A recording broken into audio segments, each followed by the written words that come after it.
Hey, what's going on, everybody? Welcome back.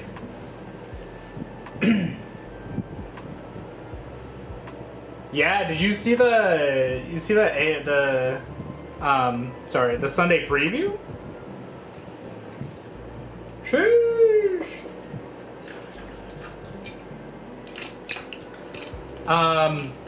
If I'm honest, I didn't know most of those corn models existed. I don't know where I've been for like the last, I don't know, however many years. Yeah, I didn't know either. Yeah.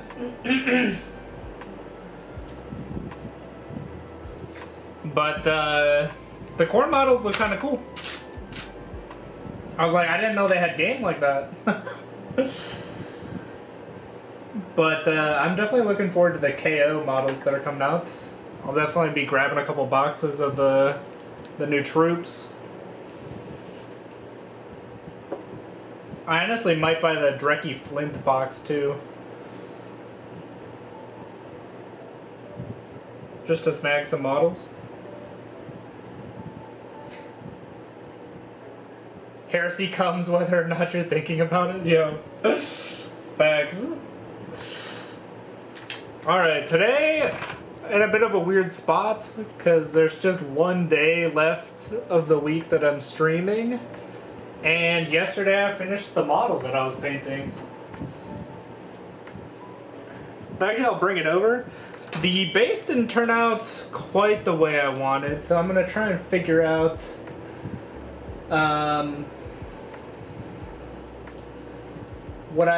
what more I can do. I think the answer is more green. And like more green, more brown on the base. Paint Blood Angels? I will be painting Dark Angels. Sorry.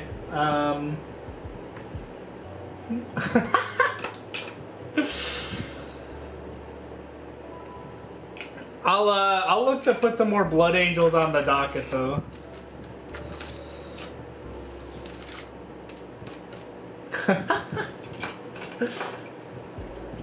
One of the things they showed definitely looked like a fantasy TARDIS. It did.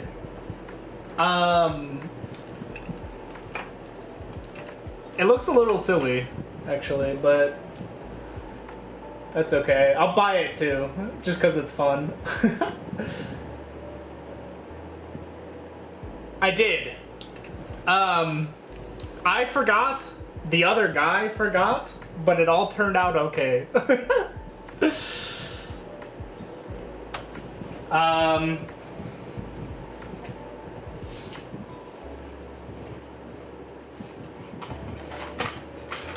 So I got these, like, let's see here.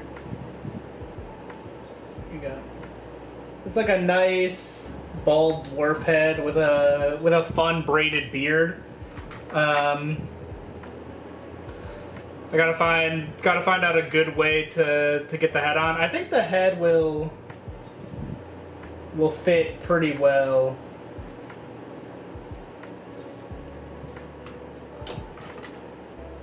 But like, you know, comparing the heads,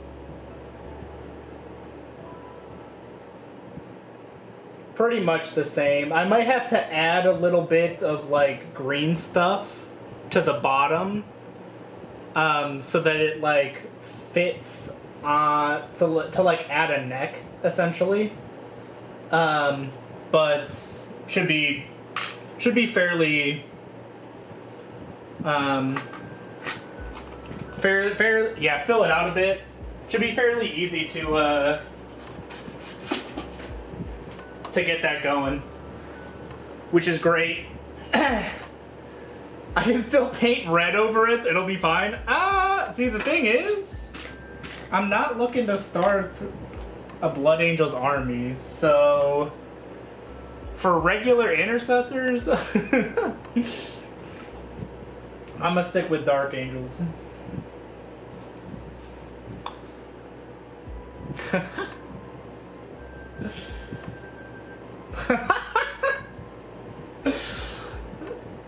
Sorry, Eve. I didn't mean to offend you like that, but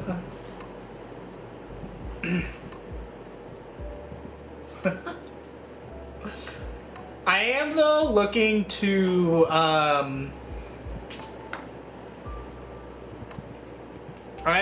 to pick up another Blood Angels character at some point though to paint up. You got any ideas? Because I've currently done Mephiston and Asarath. Sounds good. Easy. I was also looking to pick up a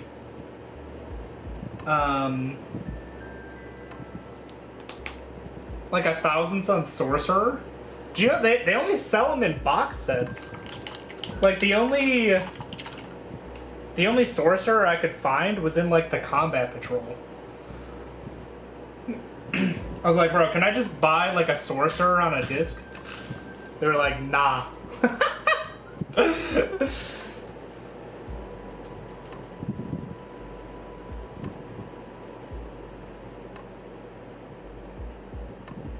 Picking up Armad might be easier. Yeah, I was gonna go on like eBay and see if I could pick up like because it's heresy, that's why you couldn't find them. Yeah, fair enough.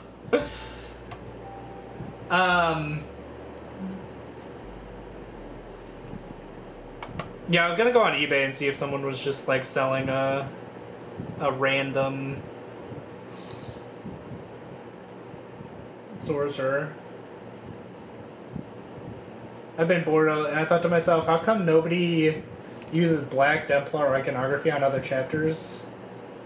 Are all very universal. Yeah, I know people have used like Black Templar stuff for Dark Angels in particular, because Dark Angels also have a lot of robes and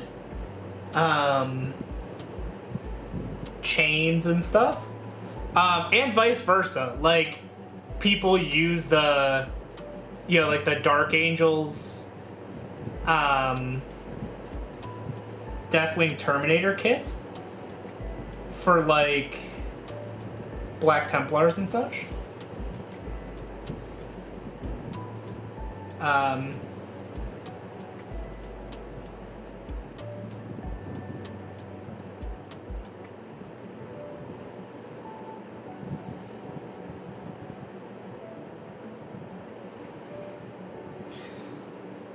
Or if you want like a cool like Terminator character for other chapters, you know, Deathwing Terminators are a good base for like just making a cool Terminator character, you know? I would even say that the Deathwing Terminator kit is a better base for like a Terminator Chaplain than the official Terminator Chaplain. Than the official Terminator Chaplain sculpt.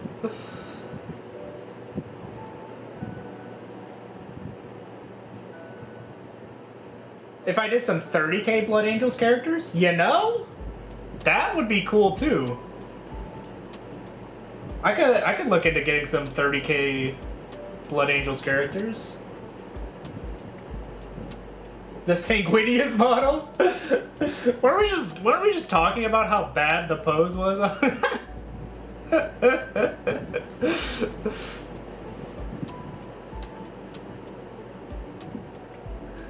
The Blood Angels iconography on Apothecary as well, yeah.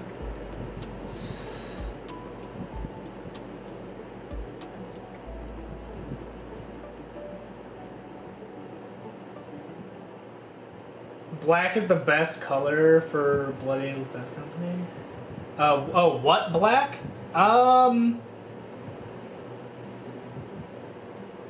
I don't know.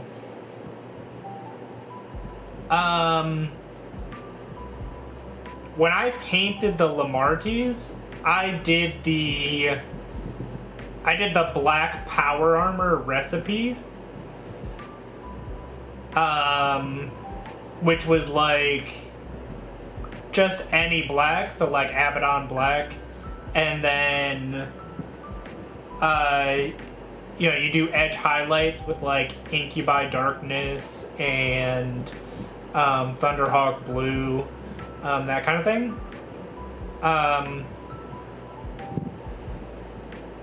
That's my favorite way to do. Yeah, Abaddon Black with Dark Reaper, or if you're looking for a more saturated color, Incubi Darkness is also good for black.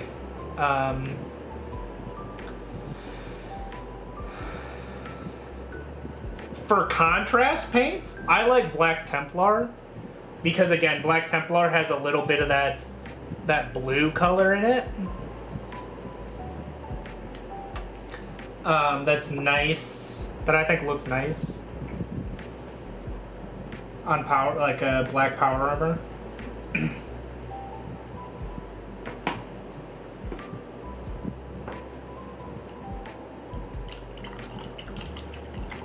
You said it as I was typing it out? Yeah. Yeah, Black Templar is a nice black contrast paint.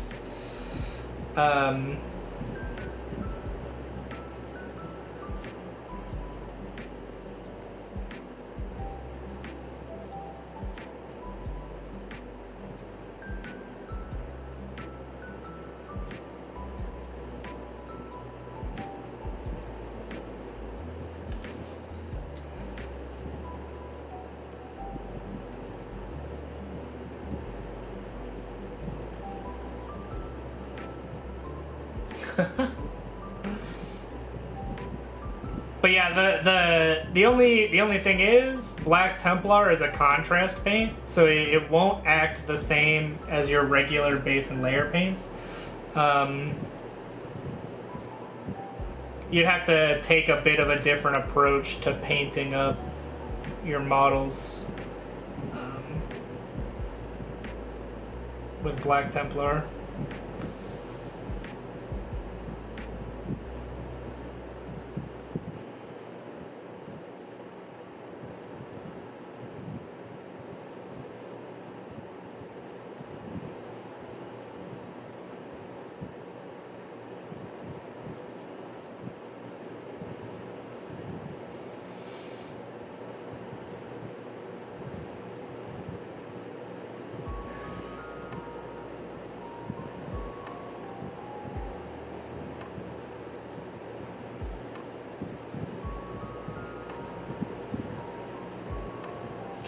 What do you say, guys? Should I pay my last 4 Assault Intercessors now? Yeah, go for it. Sounds like a blast.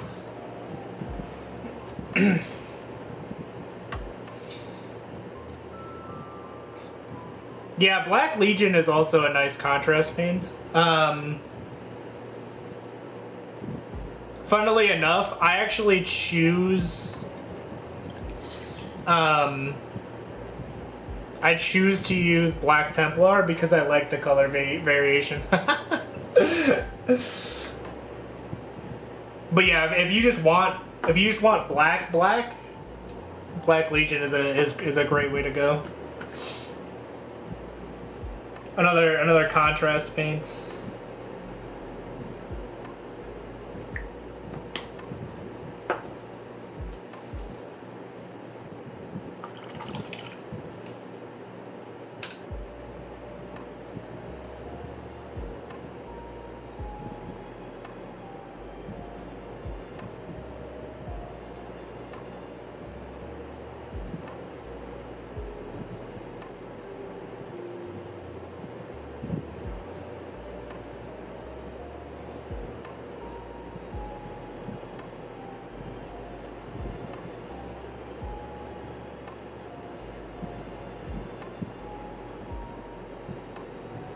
Soft Under Armour parts. Yeah, that's a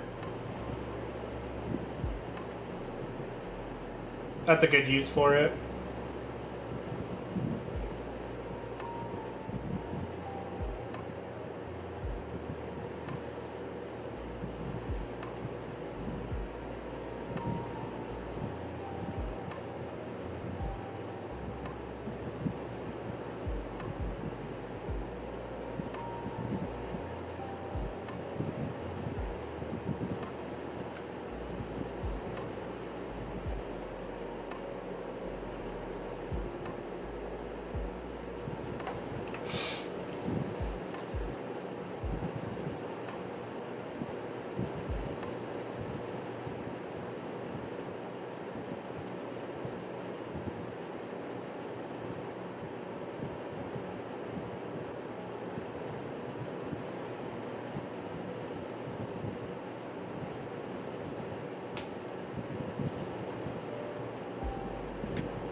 Yeah, I'm really liking the using the makeup sponge,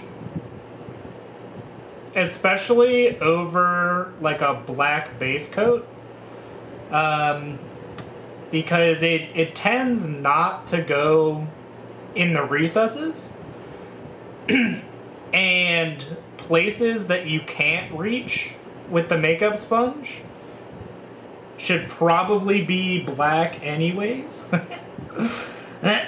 Those are like your recesses. And like in between the backpack and the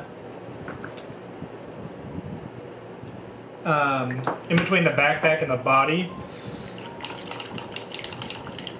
I've still not used it on a Space Marine yet. Yeah, it works. I mean, it works good for Space Marines because of how many circular objects are on the model, you know?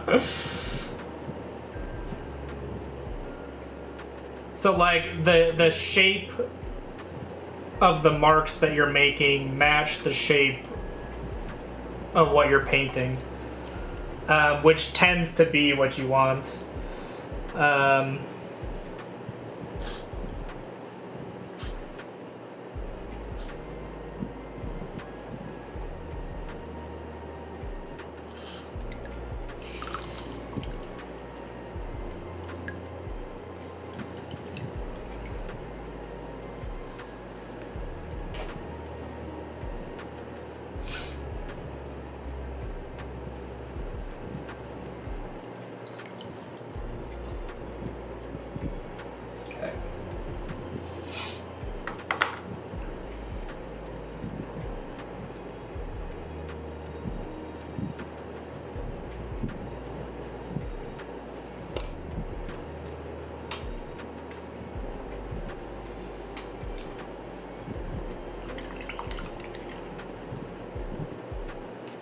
Yeah, it is really nice and easy for highlights. I would also recommend you either pick up something like, this one might not be the best example.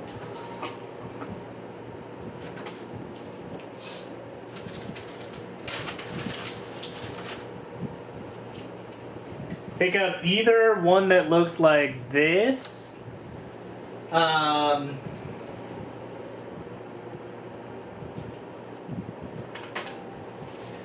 Or you can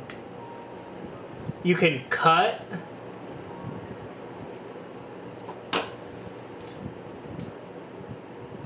your makeup sponge so that you get like a straight edge.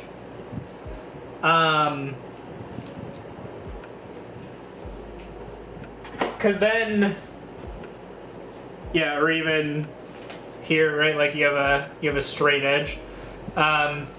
Just so that you can also easily highlight cylinders, right? So like the legs, you want to create a line highlight, right? You just hit it, and it will highlight the whole leg or arm, right?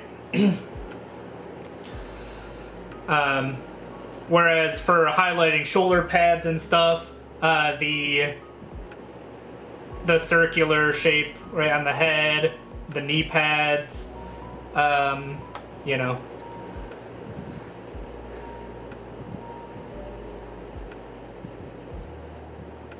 Yeah, kitchen sponges. Yeah, kitchen sponges are also great. Sponges in general are amazing for painting.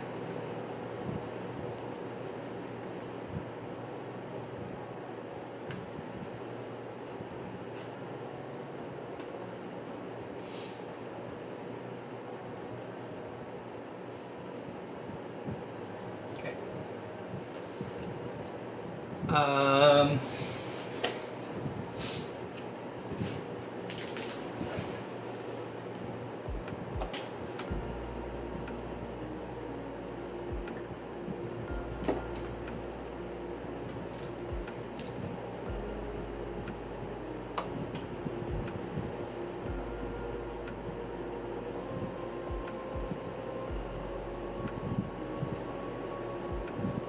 Of course, this also tends to work better on models with less detail, because like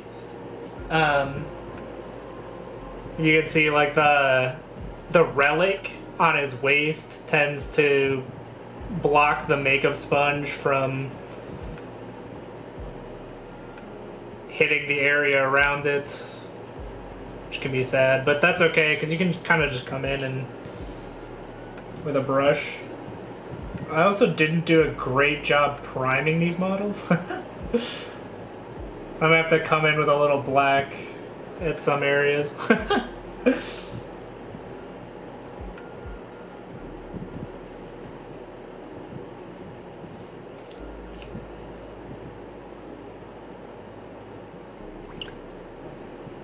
Now, like the inside of this guy's leg, not black.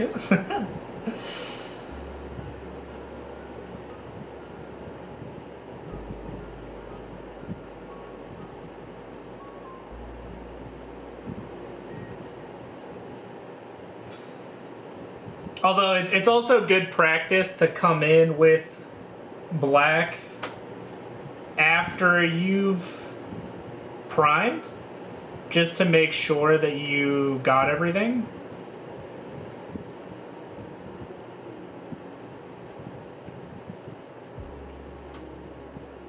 Because you don't want your recesses to be the light plastic gray.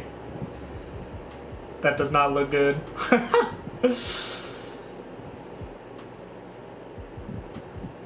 also like to get a bit of each.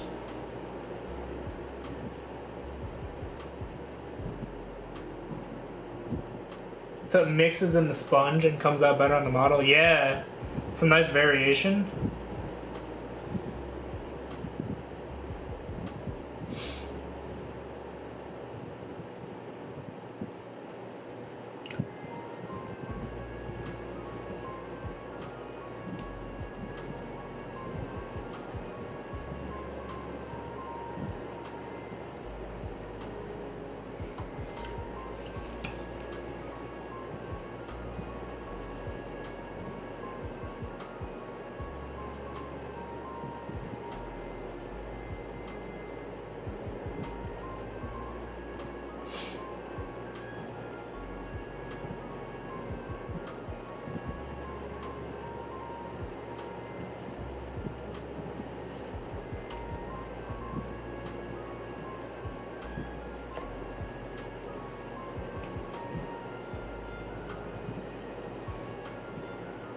The underbelly, another classic place where I didn't prime the model. That part of the model. Nice.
I tend to have so many missed spots. Yeah.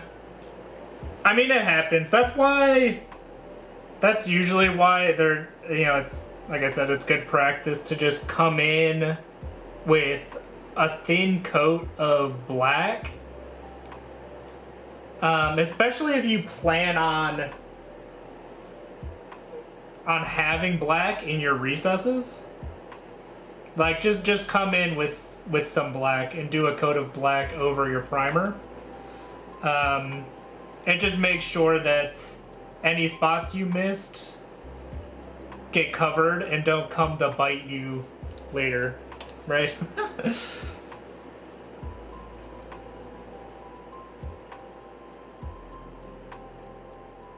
As they are biting me now, because I didn't do that.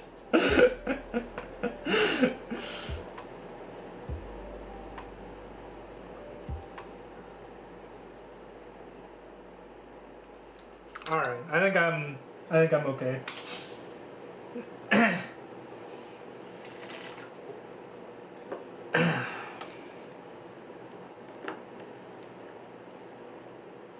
I actually need a new Warpstone green.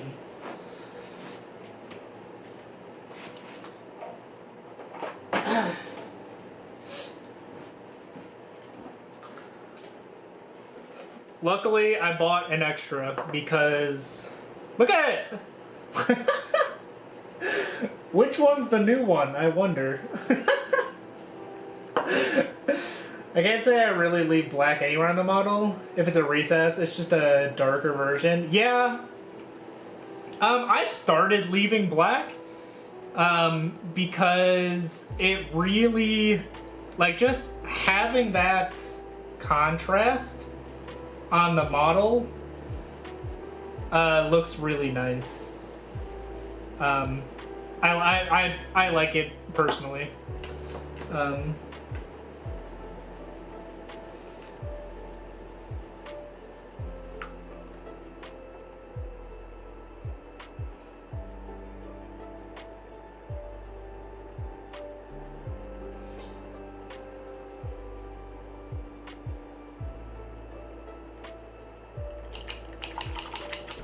You killed the glow in Warpstone Glow? I did.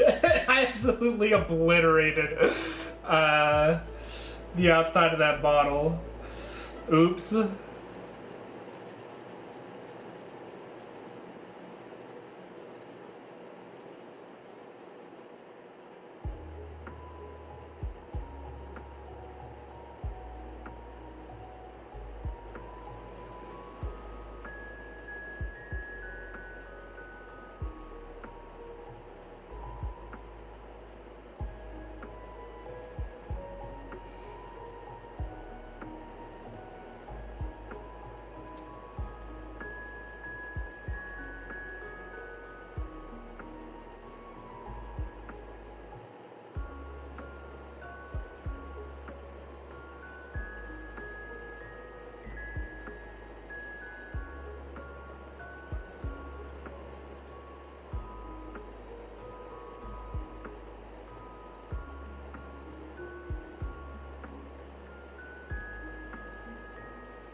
Yeah, painting with a makeup sponge is just, it's like just kind of relaxing. You're like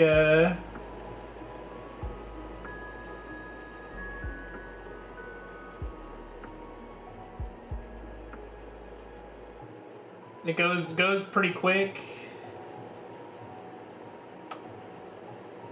You're just kind of dabbing it on the model. Don't care too much. Don't have to be very precise. Blending? We don't know her.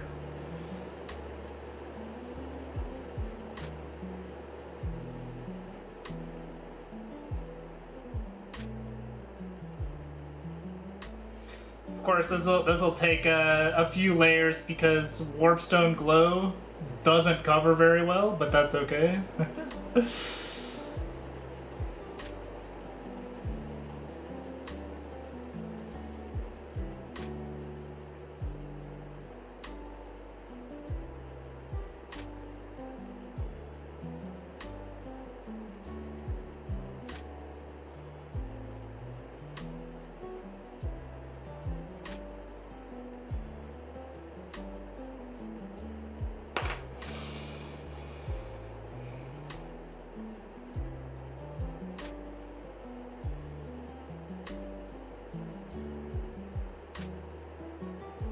It looks relaxing as well, to be honest. It is very relaxing.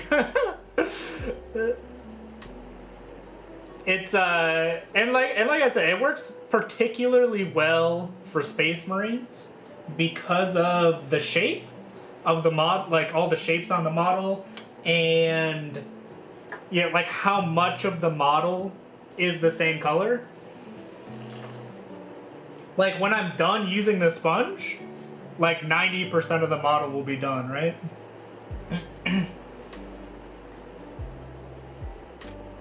Which is great.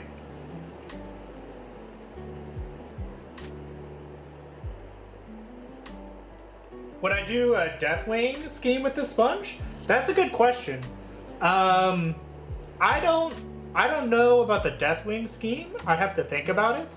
Because the way I do the Deathwing scheme is I start with a bright color, and then I do a lot of recess shading. So because you start with such a light color and shade down, I don't know how well that would work, but I'm sure I could try and do it the other way. Where I'm trying to build up color. It would definitely be a good experiment.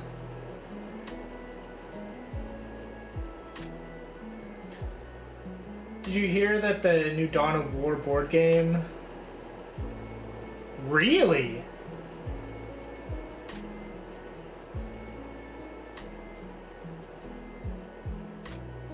I have not heard of the new Dawn of War board game. But if I can pick up some value minis, I'm down. Do you think it'd be good for metallics on Necrons? I think it would be great on Necrons. I'm thinking about using it on my knights, like specifically on the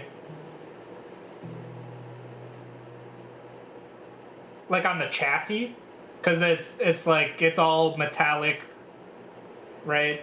It's like a metallic skeleton, right? Same kind of vibe as a Necron. I think it'll work really well.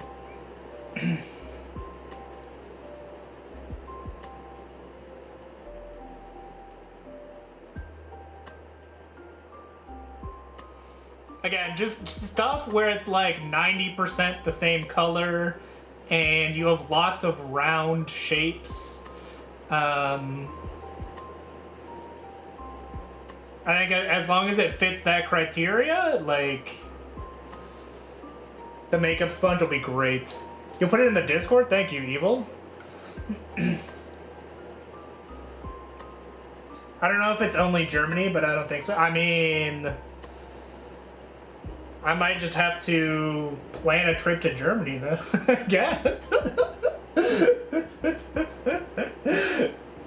With Necrons, I struggle to make them look visually interesting because they tend to be the same one color. Yeah, let me see. Because I painted up some Necrons.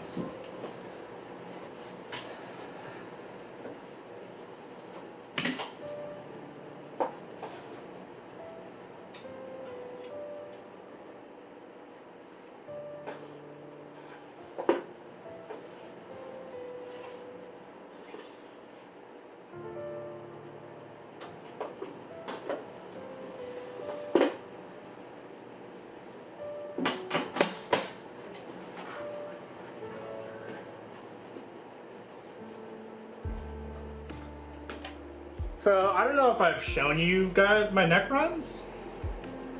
I just have a kill team's worth of Necrons.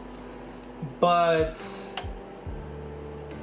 essentially, I just have, like, the primary metallic color, a secondary metallic color, and then a contrast paint metallic color, right?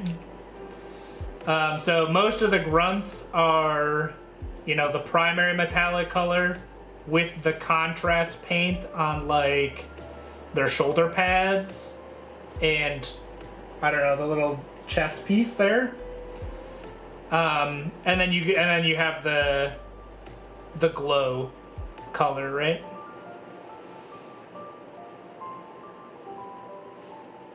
And that tends to make them look pretty good, I think. But yeah, contrast paint, really nice.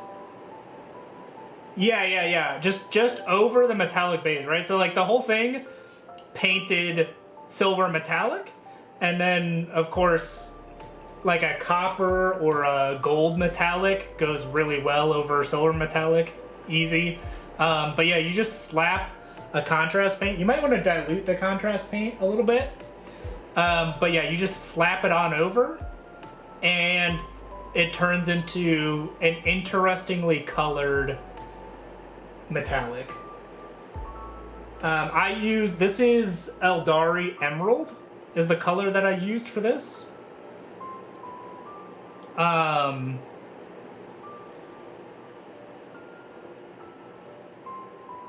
Yeah, and then like a light green glow. So yeah, I chose Eldari Emerald. And then because it kind of went along with I was planning on doing the green glow. So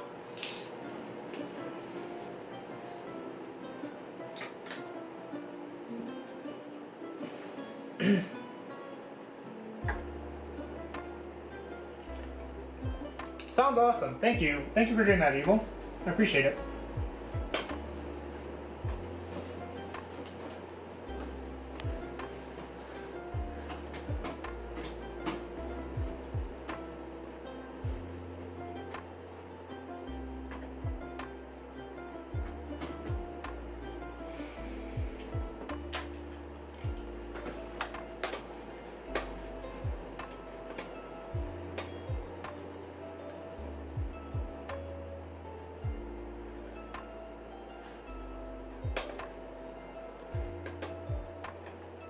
I was thinking of going a pink glow. I have a problem with having to include pink somewhere on a model. Sounds good. I mean, if you did like a pink glow and you had like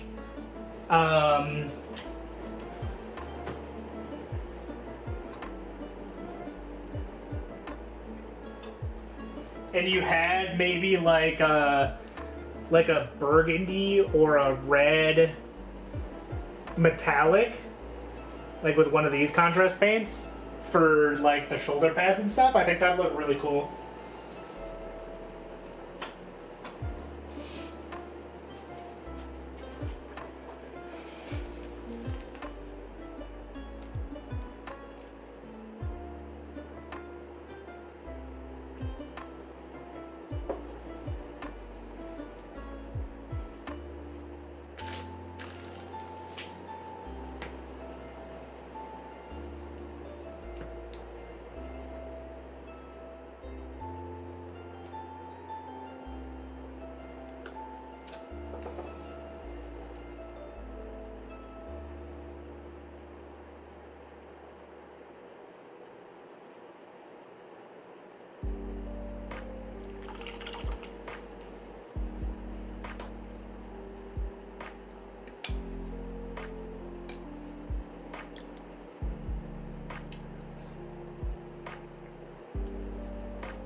Yeah, one of the reasons that like the Mako sponge works so well is it's essentially like really fast, fine stippling, right? Which looks really good.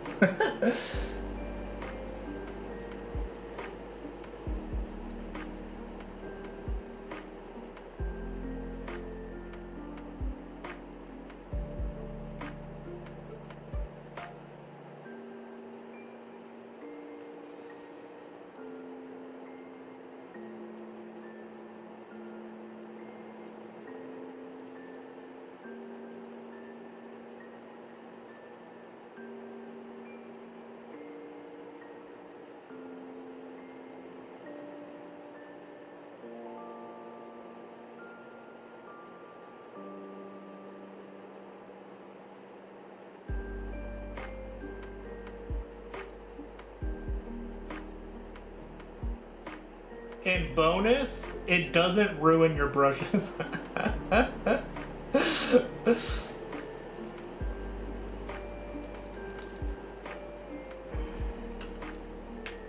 I love stippling because it looks amazing, requires little skill in terms of techniques and having to glaze. Yeah.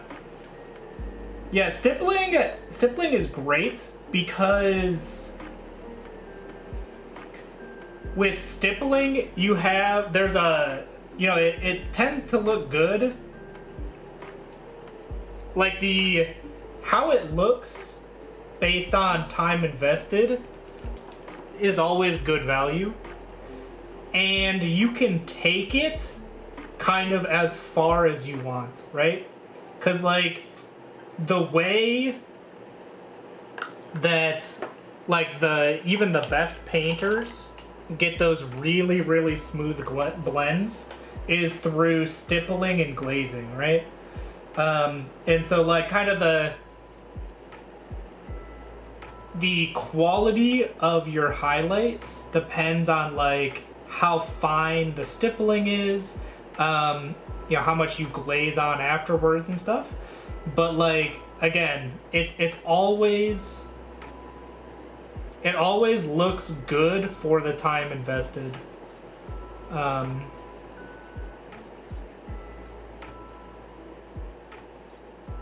Especially compared to like normal brushwork, right?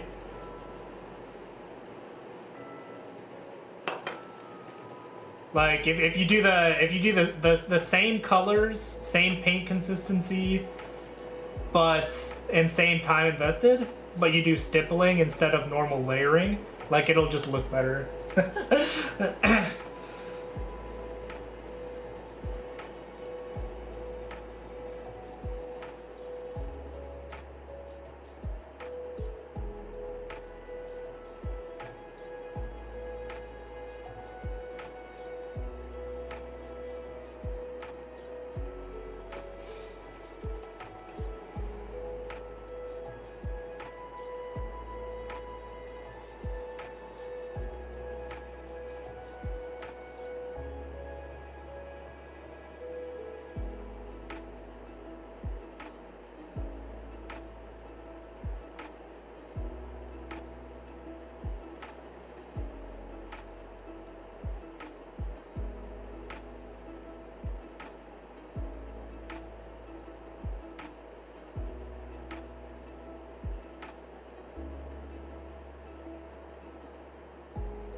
Yeah, I used the wrong choice of words. I don't think stippling is easy. You can get to a very high level look for next to no time, yeah. It is. It's great. I agree.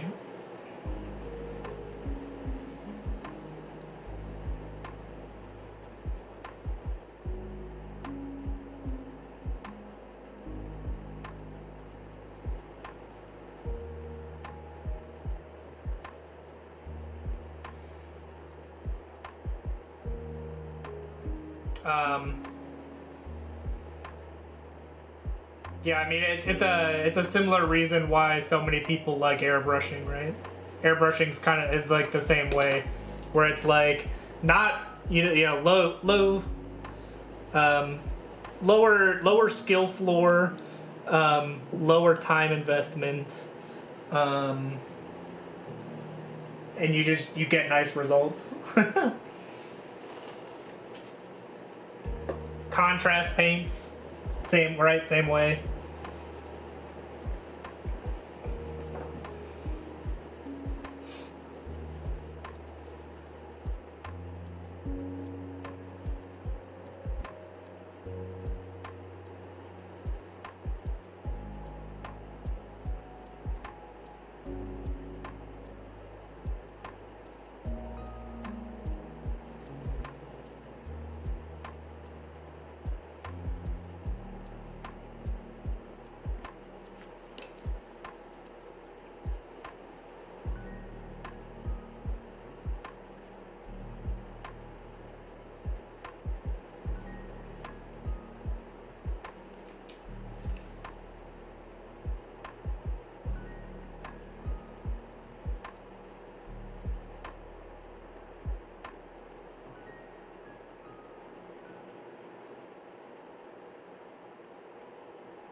All right, let's bring out our third color here.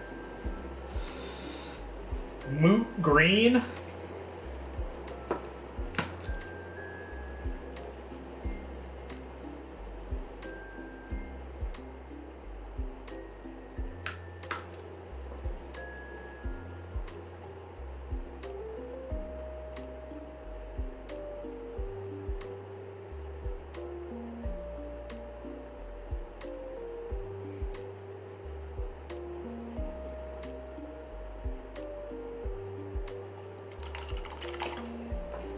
Yeah, I love mood green. This is my go-to for green. Caliban green, Warpstone glow, moot green. This is like bread and butter. Love these colors. You end up with just like a nice saturated green.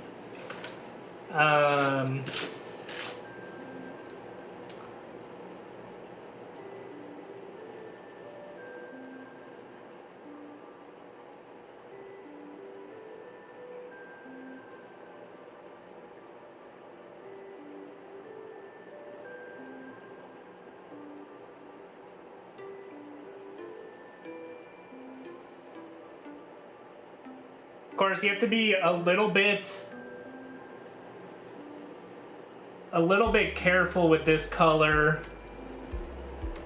because if I apply too much, it starts to look like a salamander.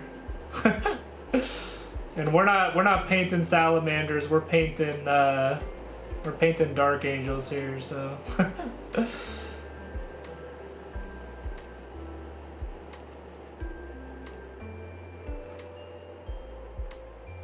Warpstone Glow and Gauss Blaster Green. Yeah, Gauss Blaster Green is great too. I use that one a lot. That's part of my verdigris recipe. I also use it on my Sylvaneth, because it's just like a really nice light, like bluish green.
in this set for 40 pounds, there's all the models. Ooh. Right, isn't that like $150? Like, isn't that it? Is that crazy expensive?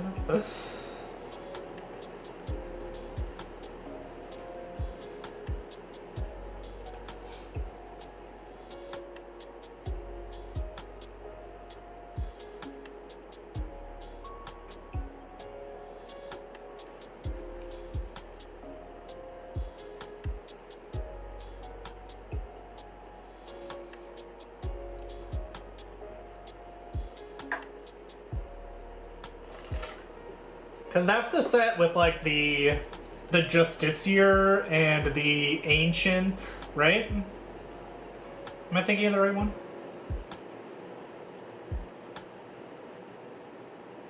I think it has 3 Blade Guard in it too.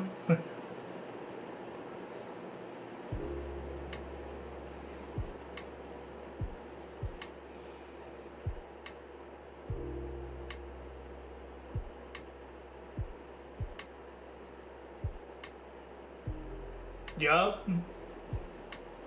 Alright, that seals it. I'm taking a vacation to Germany. Why? To buy this singular box.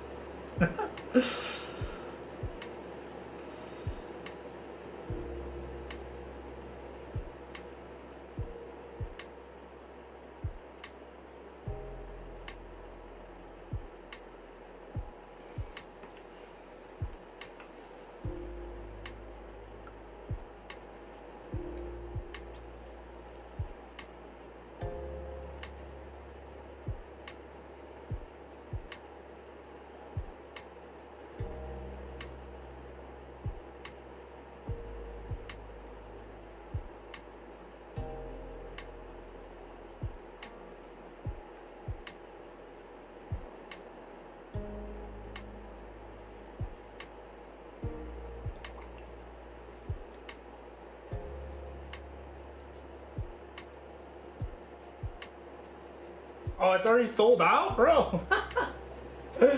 No.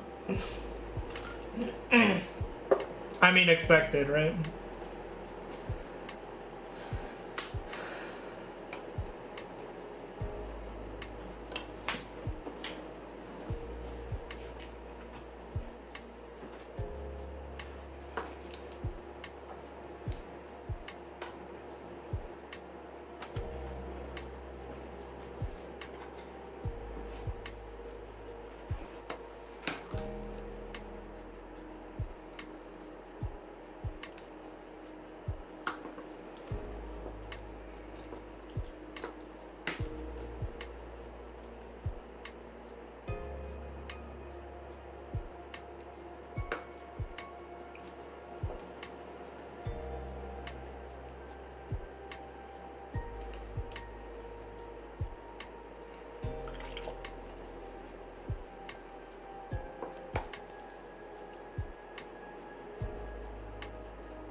last step, as always, slap on some thin down contrast paint over everything.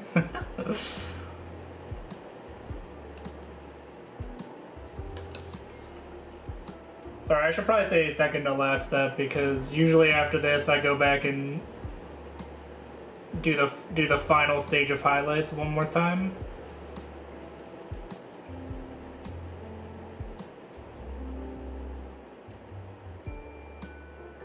But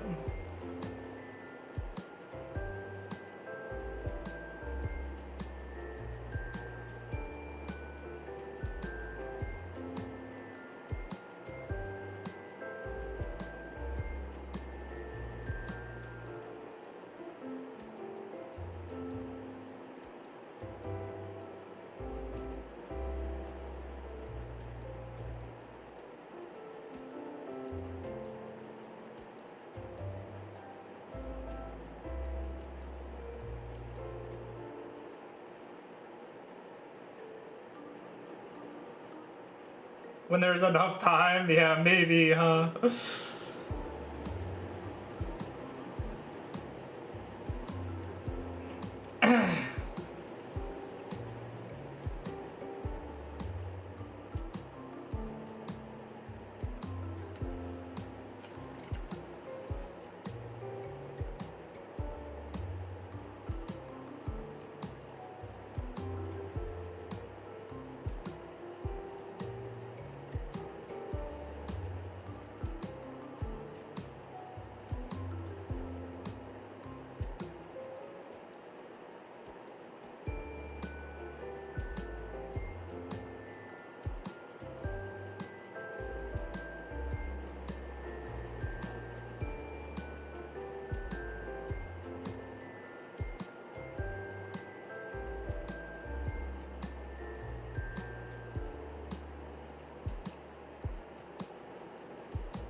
Oh.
Dark Angels? Yup.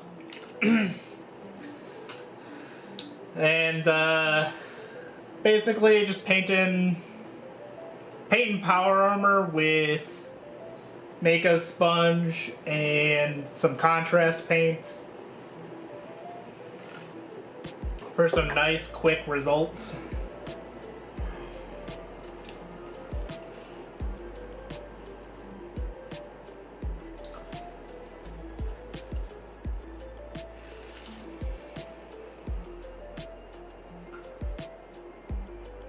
Sadly, I'm at the point where most of the models have to dry. And I'm now going to be painting things without using the sponge.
I'm actually gonna need to go grab a. Done with your assaults? Nice, nice. You love to see it. Yeah, post them in the Discord? I'm gonna grab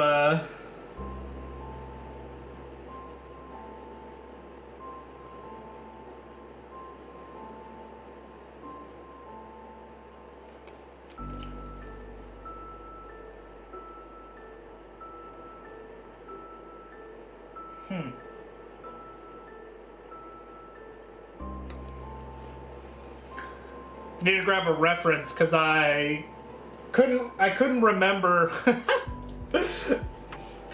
what I painted what color on the bolters.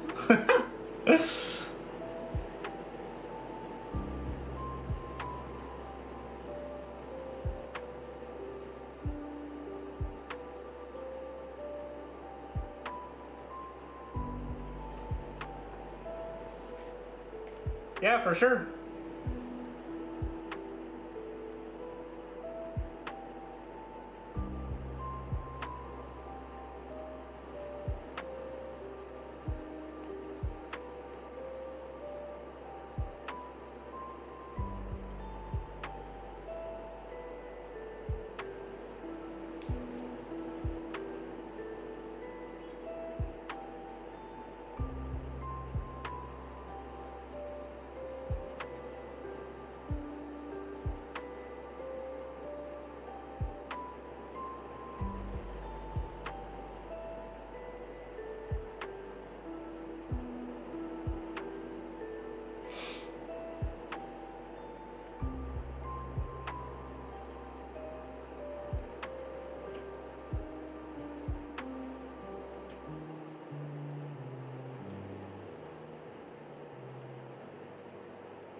Nice, relaxing intercessor to paint up. That needs to be shaken up more.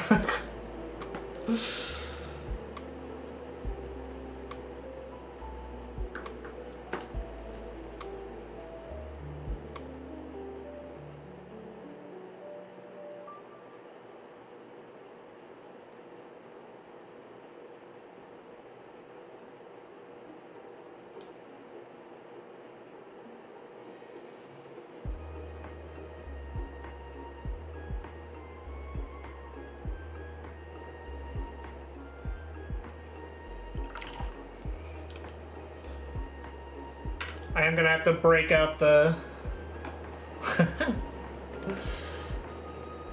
the nice brush though for the Aquila on the chest.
Hobby finished? Let's go. Let's see these bad boys.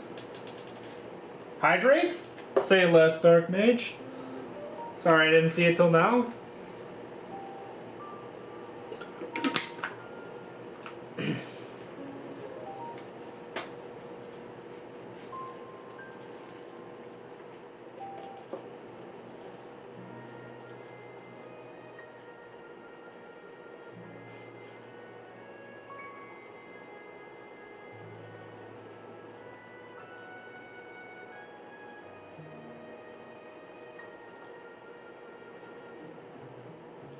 Nice. Like I said before, I like the yellow helmets. Forgot the eyes? That's all good. Can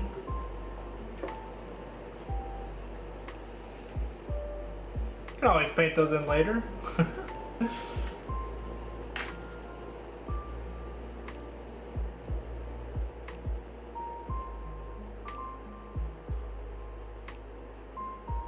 What color do you usually make your Blood Angel's eyes? Are they like green?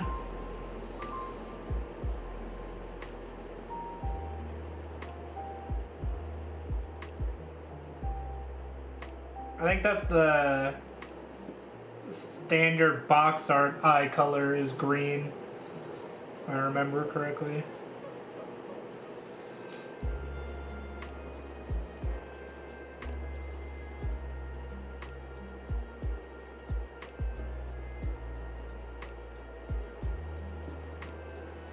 Yellow helmets with green eyes, yeah.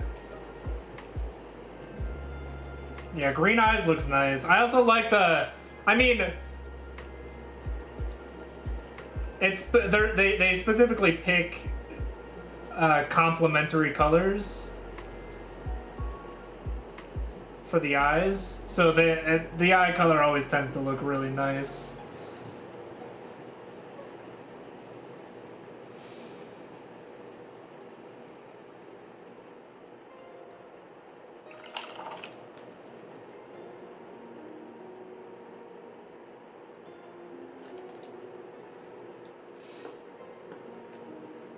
Silver helmet with red eyes. This also sounds like a great combo. Silver and red tends to look nice, yeah.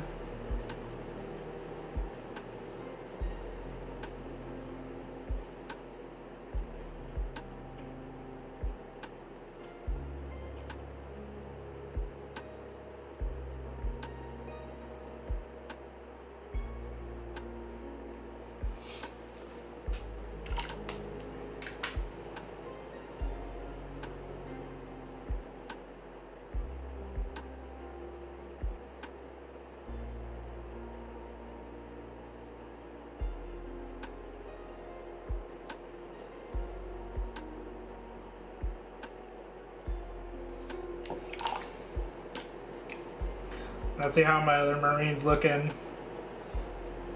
Dry? Yeah.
Should I change my Discord server name to Horus? Yo. Nah.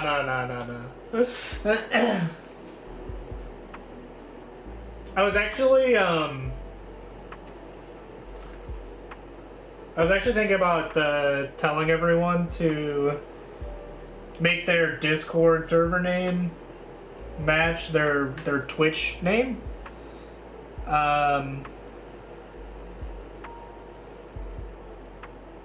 To make it easier on me. So that I don't have to memorize 2 names per person.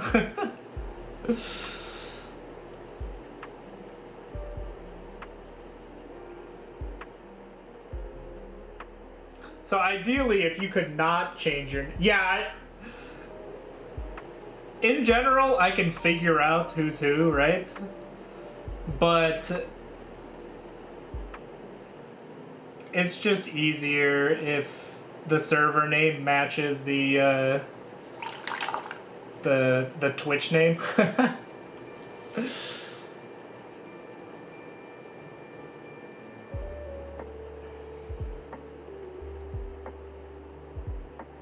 Horus, in parentheses, level 6 Dark Mage. Yo. Bro's trying to start beef.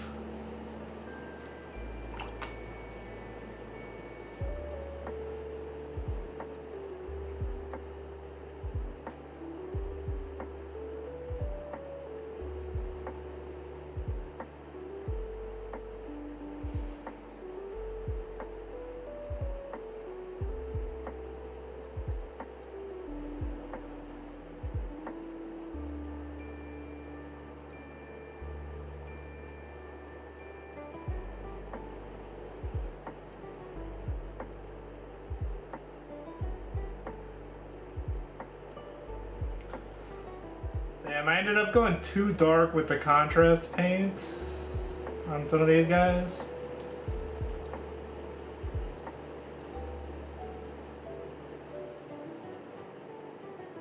When in doubt, add more contrast medium.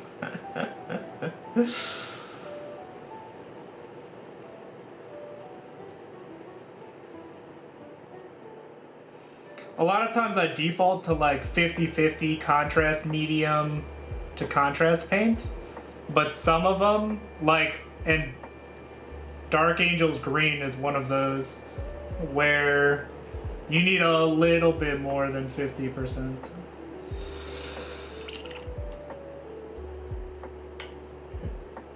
I'm not changing my name again.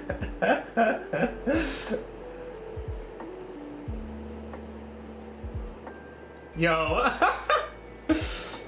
RIP. Evil's Blood Angels company is just self-destructing.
I'm very on brand.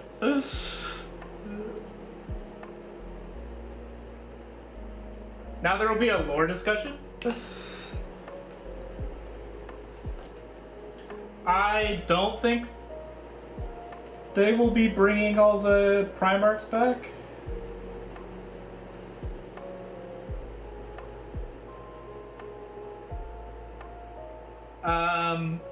But I think some will. Specifically, like, I think they're gonna bring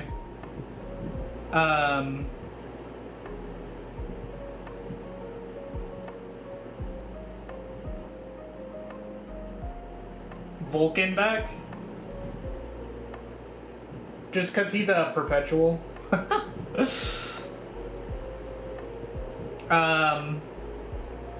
And it kind of looks like they are looking for excuses to bring Primarchs back, right? Like,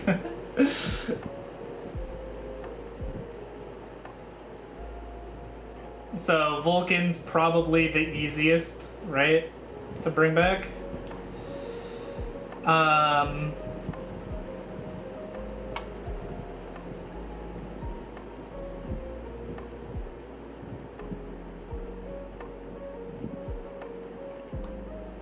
Leave Vulcan in the bin. Yeah.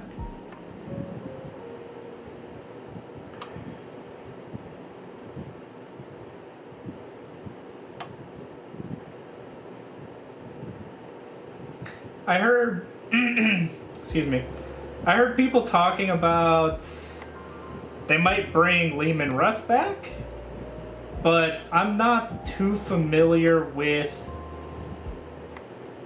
Leman Russ's lore, so I don't know if that's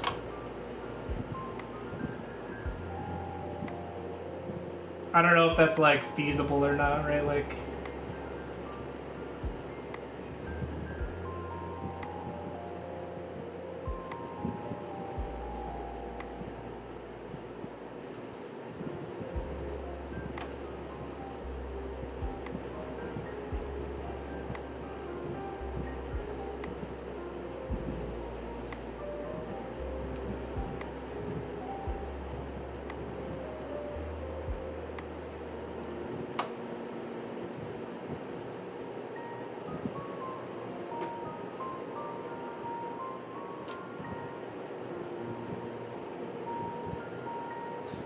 Russ and Jagat are probably the easiest. Yeah.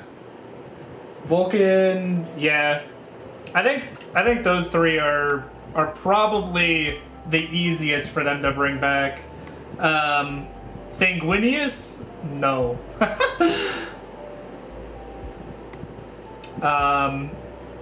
Bros, Sanguinius's soul got destroyed by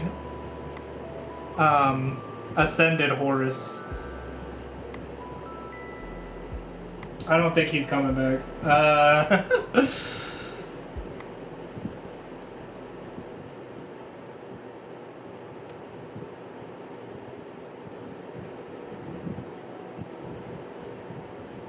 Similarly, like the Iron Hands, Ferrus Manus, probably not, right? Bro got decapitated. It's kind of hard to... If Sanguinius gets brought back, that means we'll get Ferrus Manus back. Yeah. Yeah, as I was saying, I don't think Ferrus Manus is coming back. Leman Russ didn't die. Oh, is that what happened?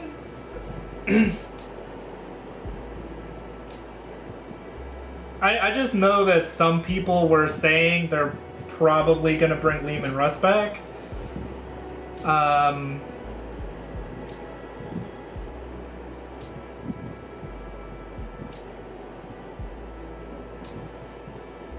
But like I said, yeah, I don't know too much about the Leman Russ lore, so.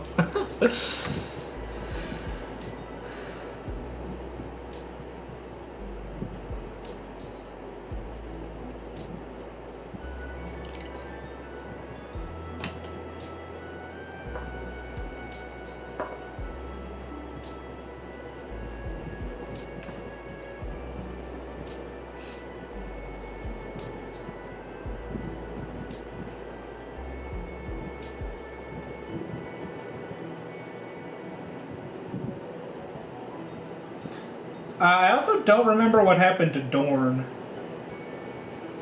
Did he also get smacked by Horus? I know he was on the ship when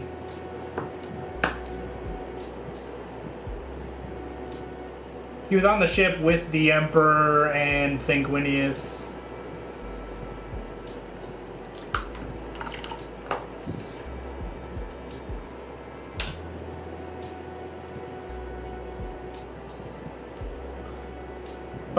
But I don't remember him getting smacked by Horus, so.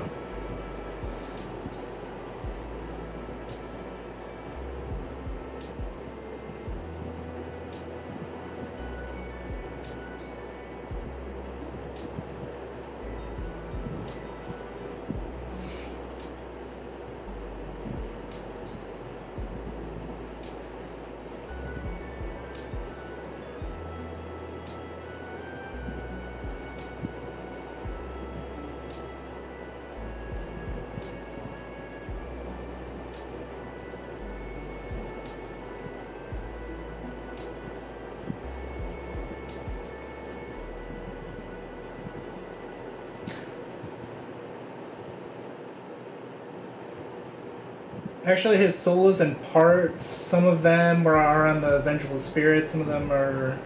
Oh, okay.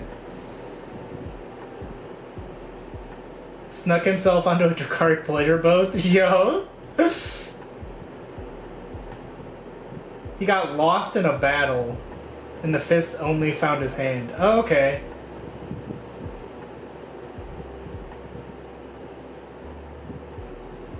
Okay, so Dorn is also very possible, right?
But yeah, I think,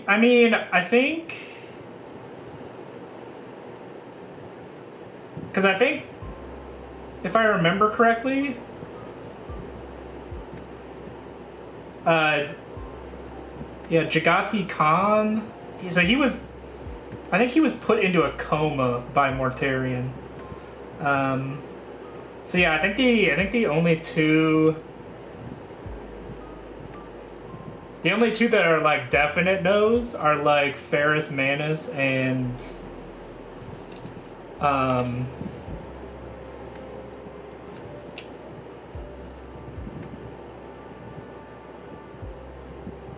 Sanguinius.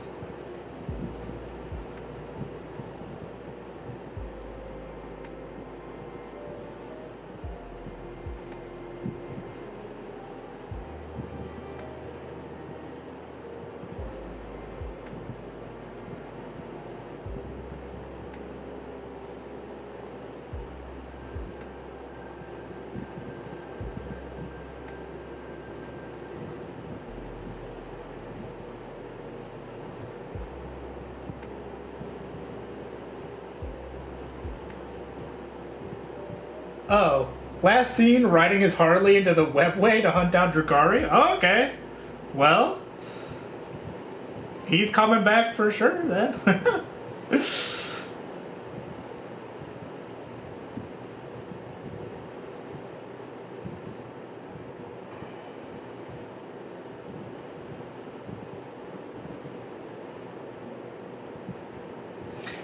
Have you guys seen the theory where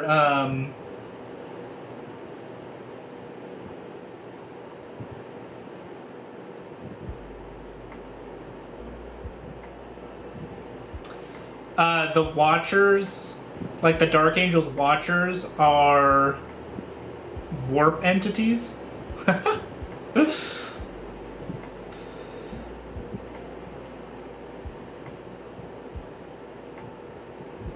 It's kind of an interesting theory, and I kind of like it.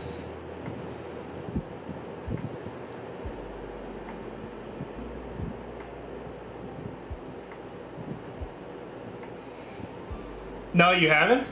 Yeah, so if you you don't know the, or you know the Watchers in the Dark, right? There are these little guys that that accompany a lot of the Dark Angels characters, and they are specifically like their specific job is like to protect like Dark Angels characters and like their secrets and stuff. But oftentimes when they're mentioned in books and such, they no one really acknowledges their presence. So there's a theory that only the Dark Angels characters can actually see them. Like they only reveal themselves to the Dark Angels characters. Another thing that backs this up is the story with the lion. So the lion was mortally wounded by Luther, right? And then the Watchers in the Dark carried him away and hid him inside the rock. But the Dark Angels scanned the rock and couldn't find the lion anywhere on the rock. So the theory is that the Watchers are some like warp entity, and so they put him like in a pocket in like of the warp, and that's where they kept him. And that's why like the Dark Angels couldn't find him when they scanned the rock, is because the Watchers have the ability to like hide their presence and others.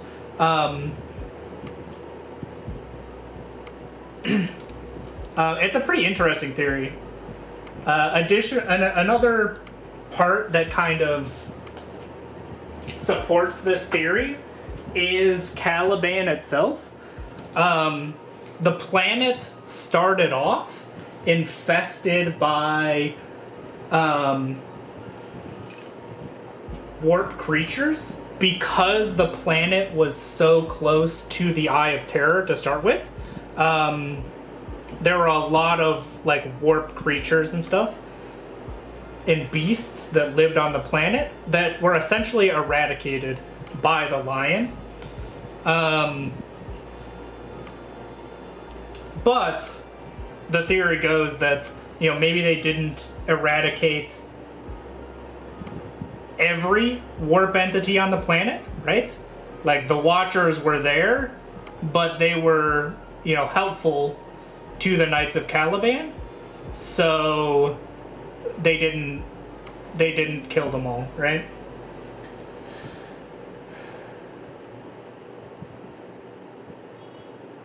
Yeah, that the forest on his planets are connected with other planets. Yeah, and that's because of like how much like warp energy is like on and surrounding Caliban, because of how close it is to the Eye of Terror. So it's pretty cool. I don't think we'll ever get any confirmation like either way from Games Workshop. Because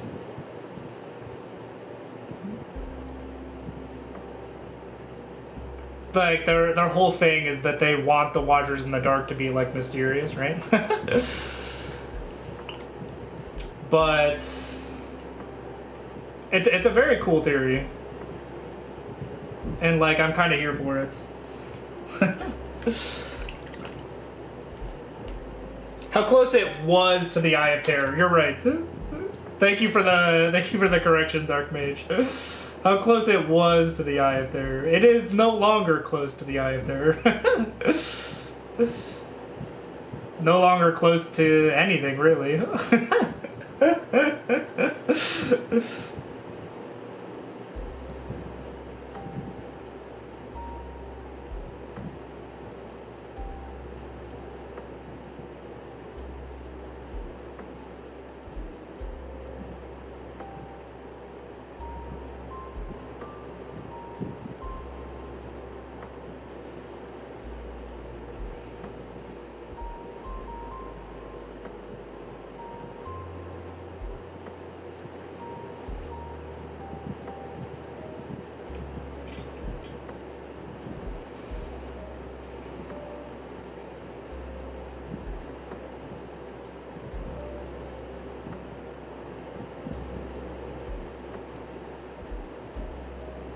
Caliban be gone, yeah. I mean, I guess The Rock is kind of Caliban, right? So it's kind of still around.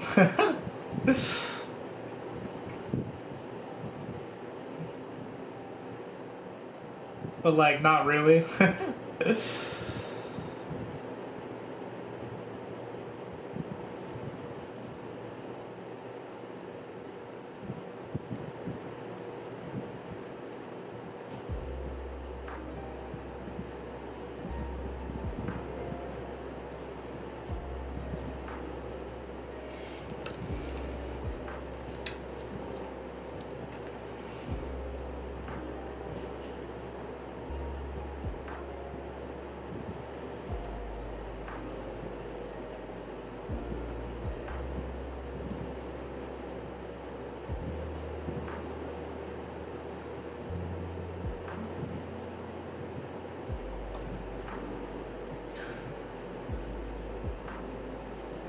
How aggressive that me. Yeah. I was trying to sarcastically poke fun that the planet took a permanent vacation. My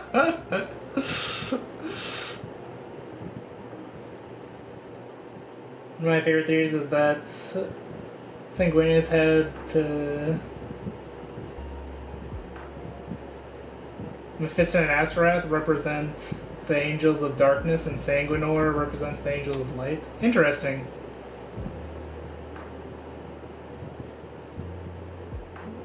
Yeah, that's a fun theory.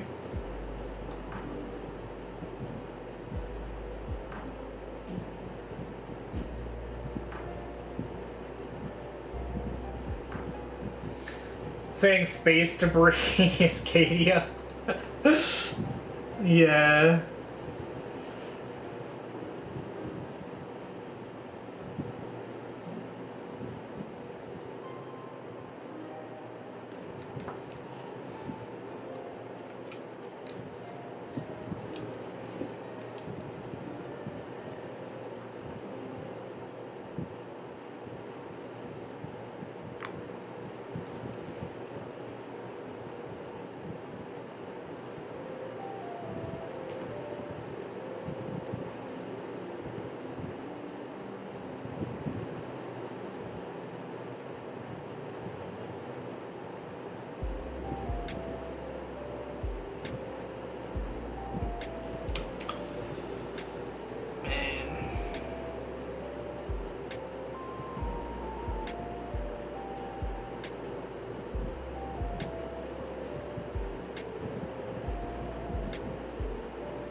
I really messed up with the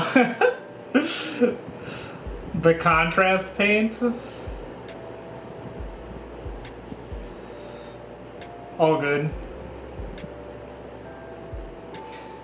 I just kind of had to redo all of the highlighting. Which, I mean, you know, it's not too bad, right? I'm still just coming in with the makeup sponge and all that. Just a little silly. That kind of obliterated.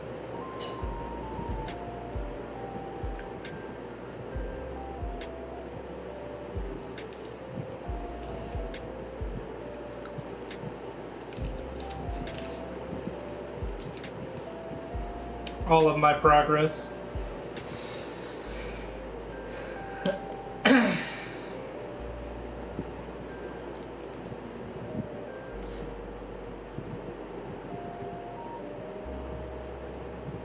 So they have parts of his soul. Interesting.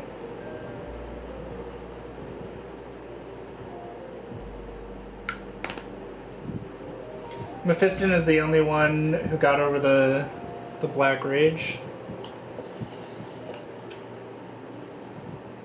He got over it.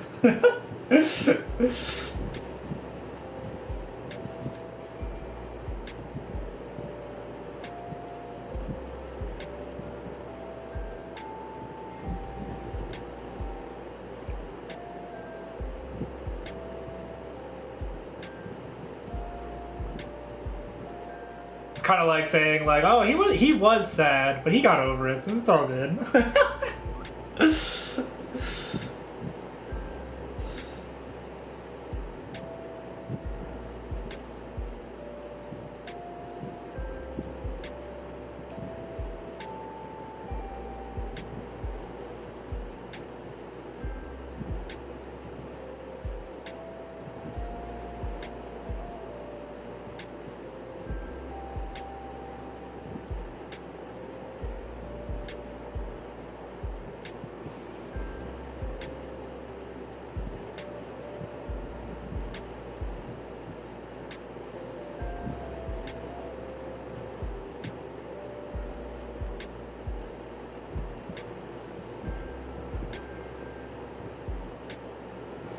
I don't know why, but apparently while I was building these guys, I was really into the long scopes.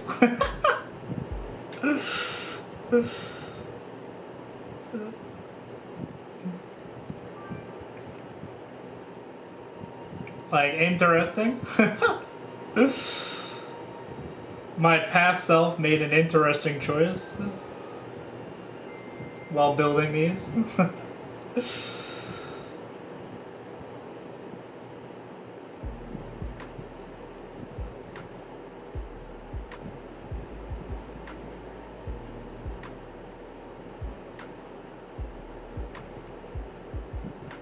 Sounds kind of Night Lordsy, not gonna lie.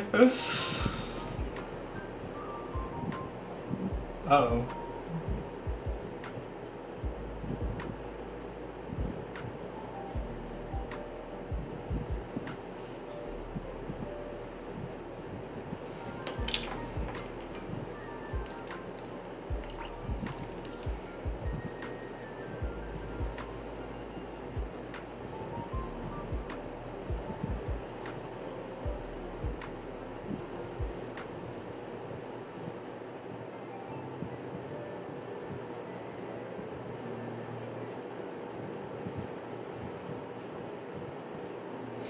That is interesting though, even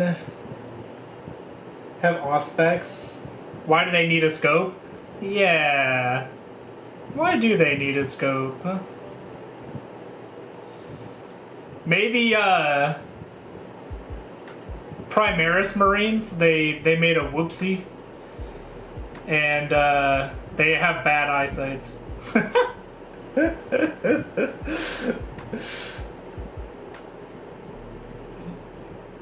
So the Primaris Marines need a scope.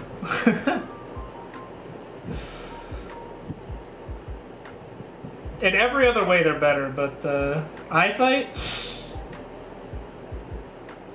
They need glasses.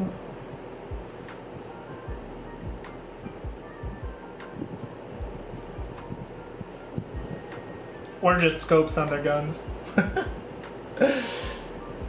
He had it while he was...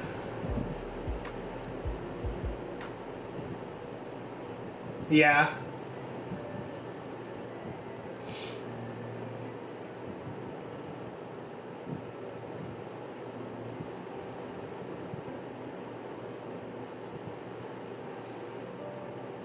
That's why he has the title, like, Master of Death, right?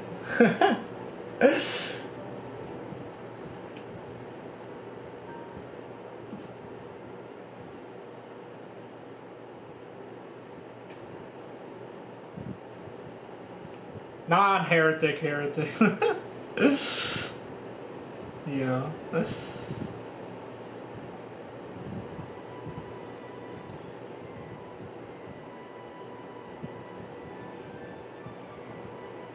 They're the nice vampires.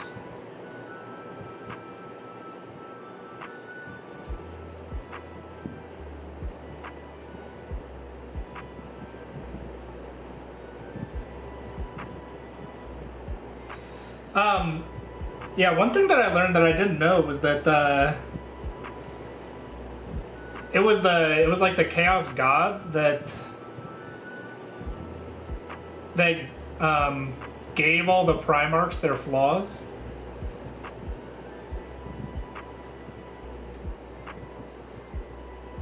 Like when they took all the Primarchs and like shot them across the galaxy.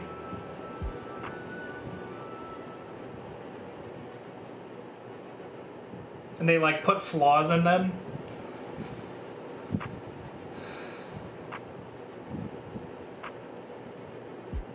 Like that's tough.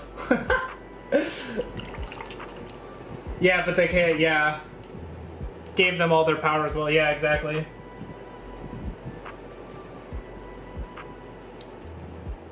But like, yeah, but like, you know, one of the main reasons that the Horus Heresy was so successful was because of the flaws that they put in the Primarchs, right?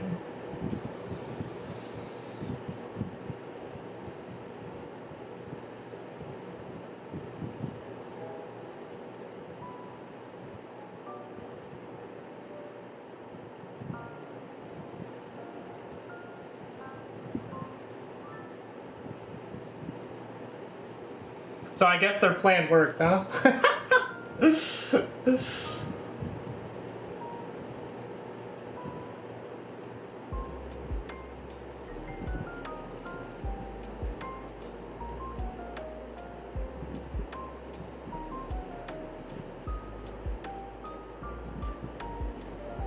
can't unsee a Commissar having better eyesight than every Space Marine.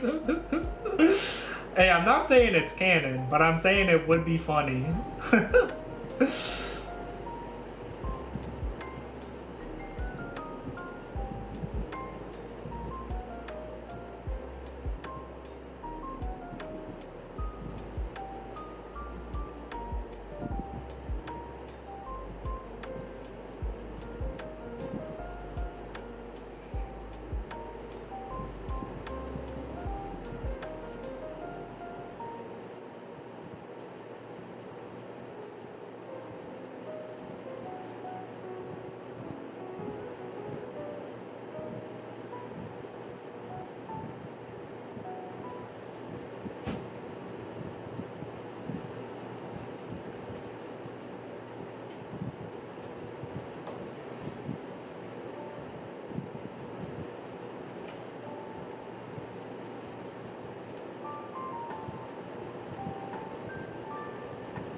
That had to be forcefully corrupted in the ways of chaos?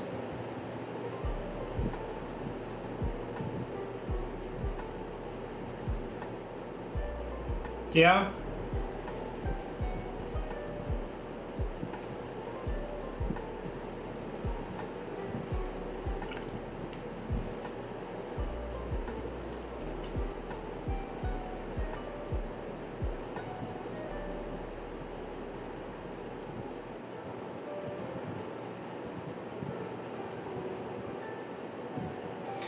I mean, I would say a good number of the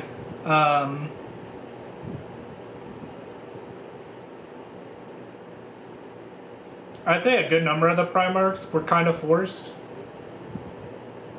right?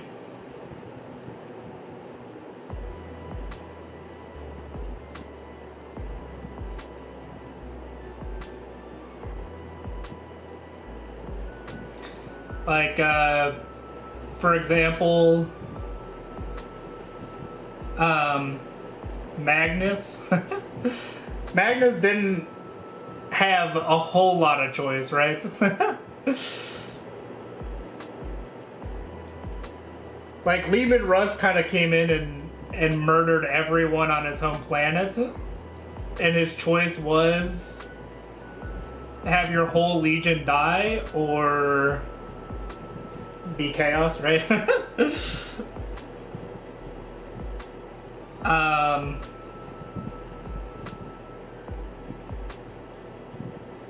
Angron was also like terminally dying from the nails in his head, right? He didn't have a whole lot of choice. Horus was stabbed by a demonic blade. Yeah, he didn't have a whole lot of options.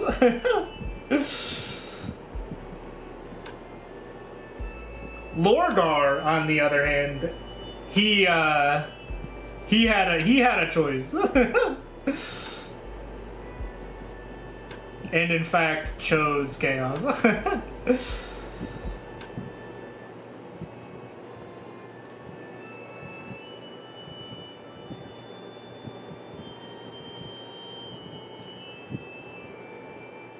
Yeah, Fulgrim also chose chaos pretty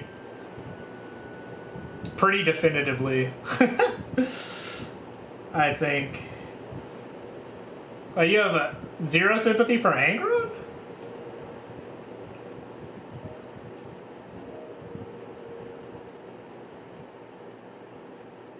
I mean, Angron was kind of set up and kind of turned into a demon prince. By Lorgar, right?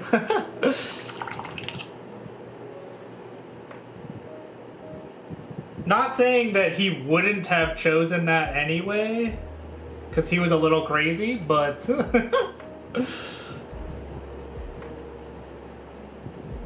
he didn't exactly choose it. Because it was their free will, but he fully understood Angron. Yeah, that's what I'm saying. Like, Fulgrim chose that for sure.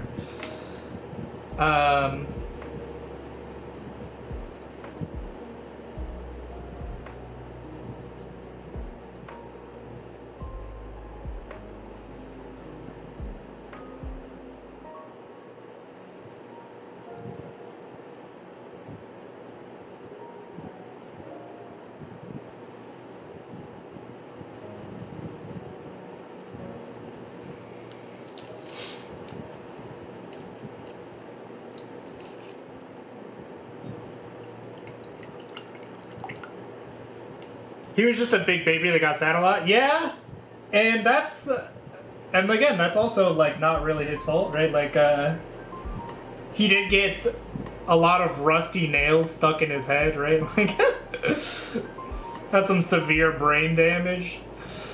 Like, a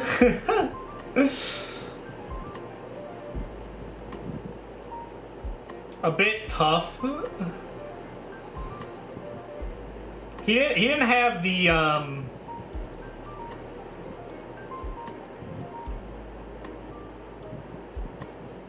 he didn't have the best lot in life. Mortarion was a similar way, but it was like typhus, right? Like,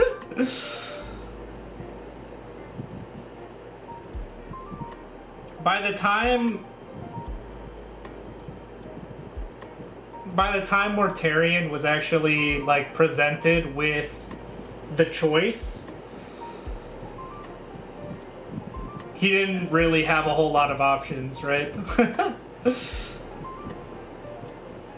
His options were like watch his entire legion die excruciating deaths from a plague, or choose chaos. So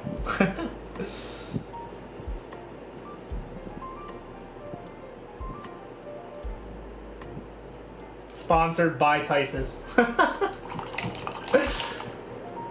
Yeah, he was done so dirty by Typhus. Yeah.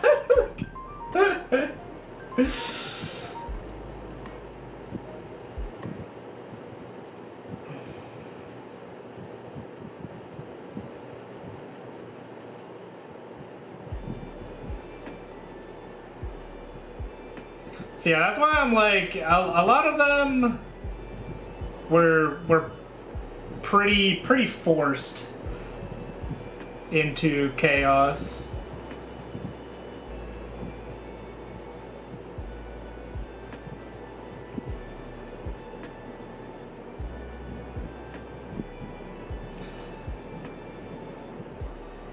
Cruz technically chose, yeah, he chose chaos as well.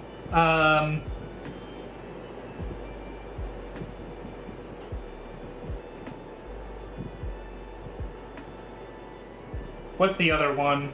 It starts with a P.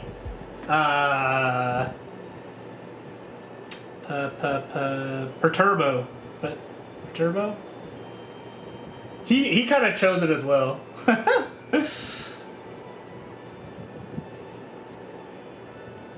That's his name, right? I think.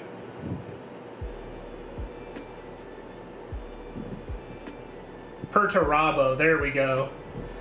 Yeah, he was in a weird spot, and sadly he had his come to Jesus moment like way too late. Like way too late. Like he waited until the middle of the Siege of Terra to be like, wait, am I the bad guy? Like, wait a second.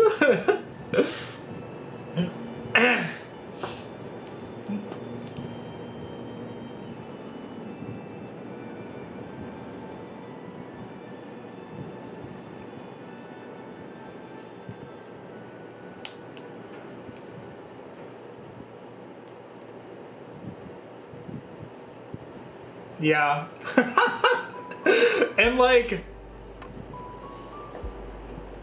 he was around, like he was around Fulgrim and like Horus and stuff, and like saw their corrupted forms, and he was like, nah, this is chill. But then he's on Terra with like a full demonic incursion, and he's like, wait a second. Am I the problem? Oh, am I the bad guy?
Cruise load.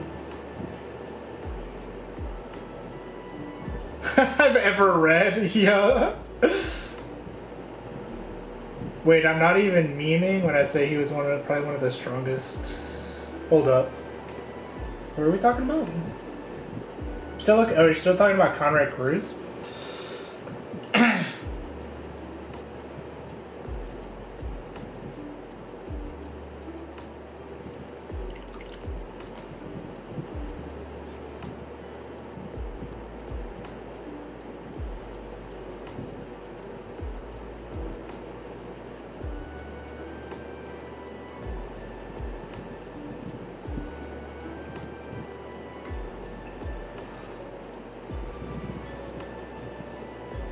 Being 6th strongest is pretty strong.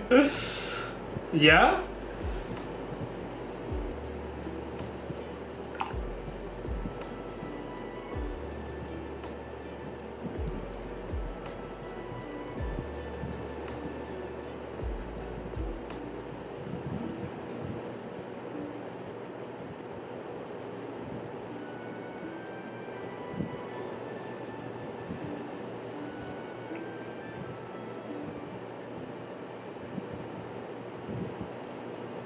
Well, hold on. Who's top 5 on your list? Dark Mage. If you're putting Conrad Cruz at 6.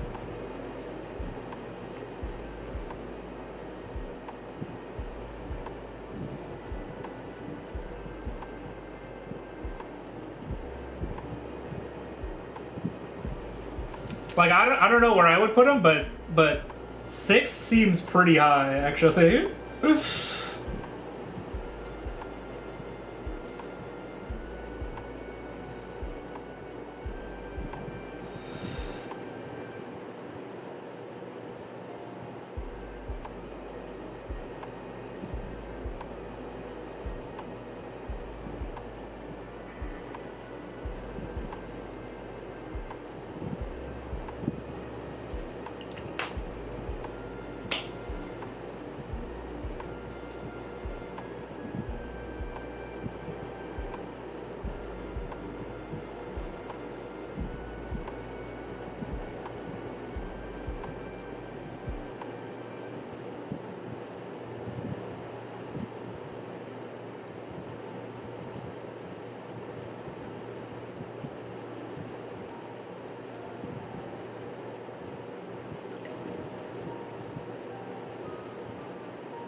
Magnus, the Lion, Fulgrim, Russ, Sanguinius. Now it's time for me to watch the world burn. Hold up. Isn't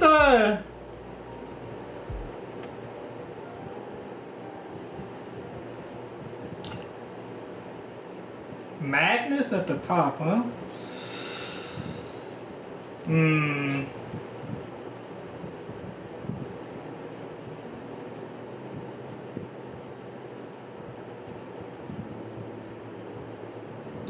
Isn't Horus up there? Wasn't Horus one of the strongest Primarchs even before he got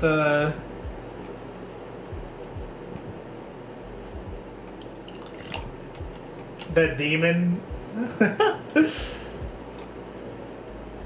I don't think Vulcan should be in the top 5. I'm not gonna lie.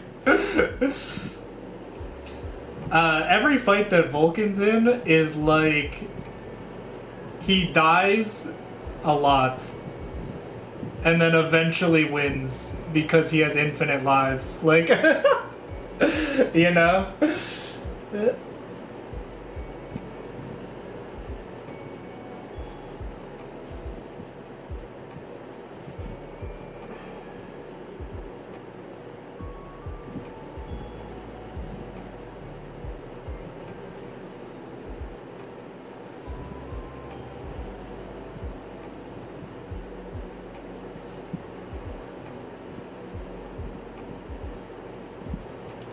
Like, I think it's pretty safe to say, like, the Lion and Fulgrim are a top 5 for sure, right?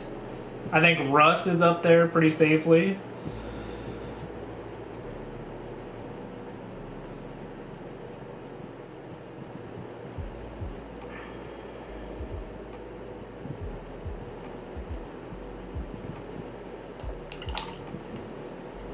They massively nerf Psychers in the books compared... Yeah, but, like, also, a lot of the Primarchs have, like, really strong psychic defenses, right? Like...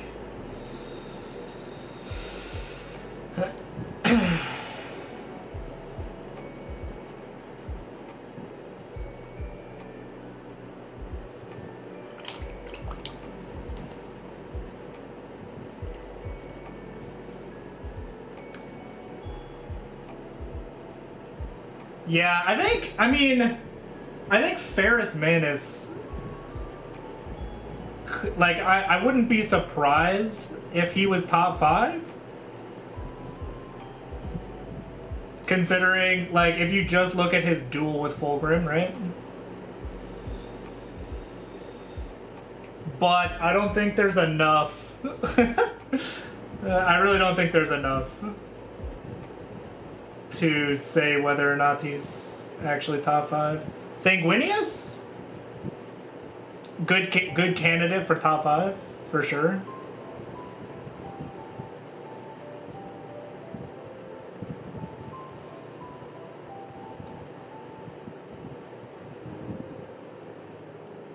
Yeah, but also, neither one of them was really trying to kill the other. Right?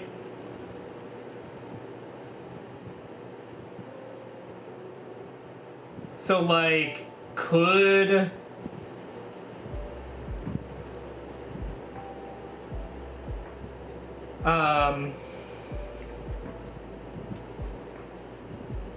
like, would Ferrus Manus have beaten Fulgrim if they were actually trying to kill each other? Maybe not.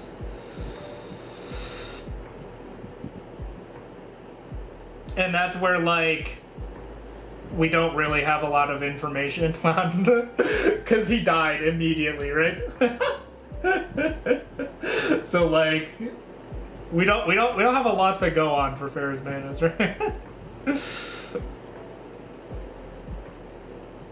We don't got a lot.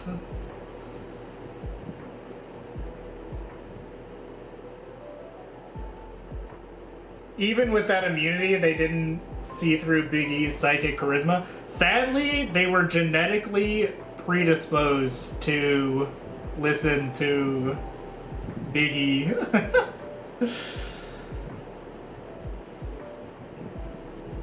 It's the same reason, like, you know, like a normal Space Marine can't really go against what their Primarch says, right? Like, they can't really directly oppose their Primarch, right? I think Fulgrim is too weak, and Magnus too. Yeah, top 5. See, that's what I was saying. Top 5 is hard. So I don't know if Conrad Cruz can be 6. You know. I really don't think Sanguinius is stronger than Russ.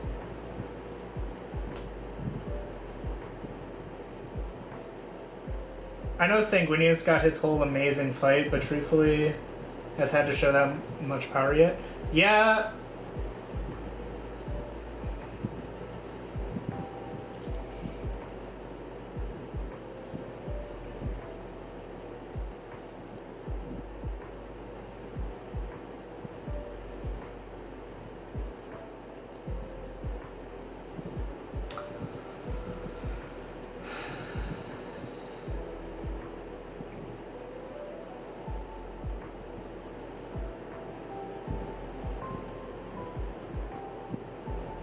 I mean, I would say that I'd say that Russ and Sanguinius are pretty.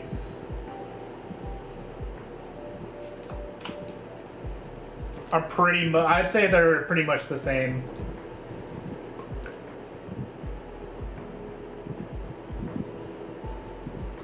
Like I'd say they're pretty relative in power, right?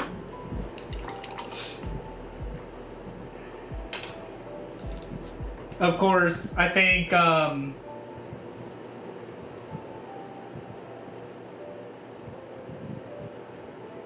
I think Sanguinius has better feats than Russ.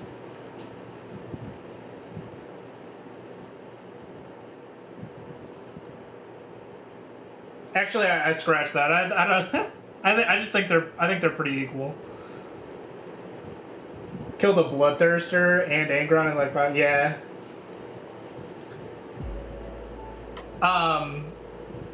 To be fair though, Angron is kind of a punching bag.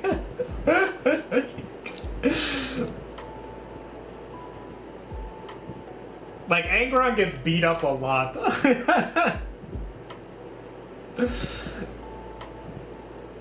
Case in point, the first thing the Lion did after coming back was go beat up Angron. Right? Like...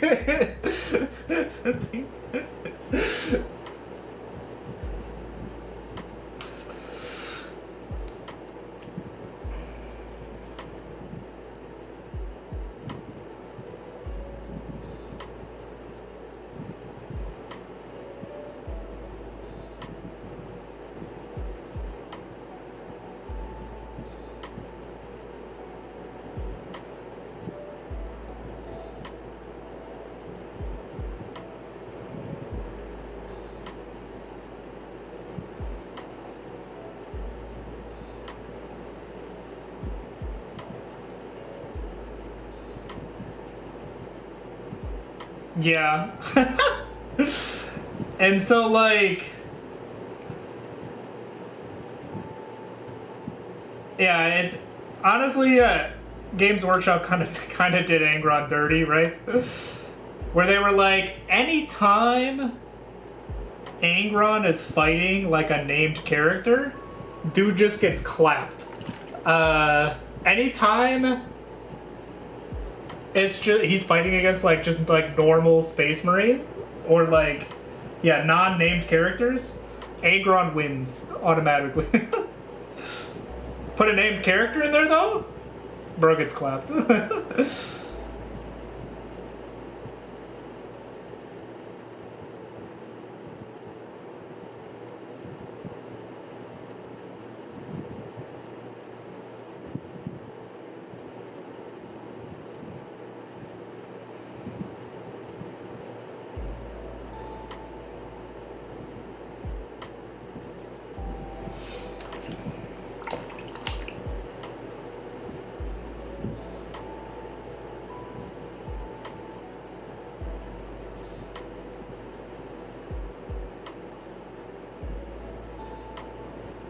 Because no way could Gilman beat the Lion. Yeah, I agree. Yeah, there's really not many that could actually beat the Lion.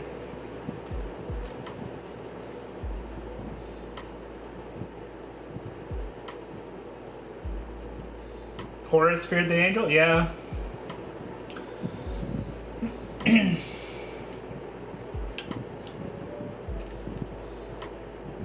I mean, it's in a position where most of the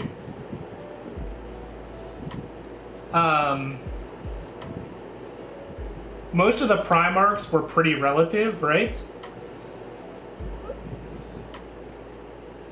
Where like if you're having a bad day, like another Primarch could easily wipe the floor with you, right?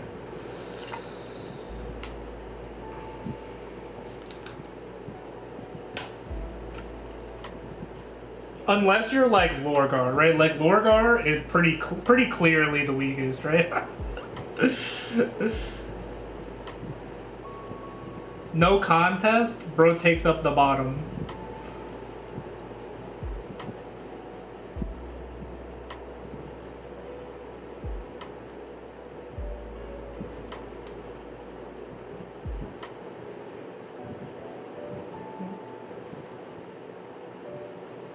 And you got like Vulcan, who isn't particularly good in combat, but like you just can't kill him, so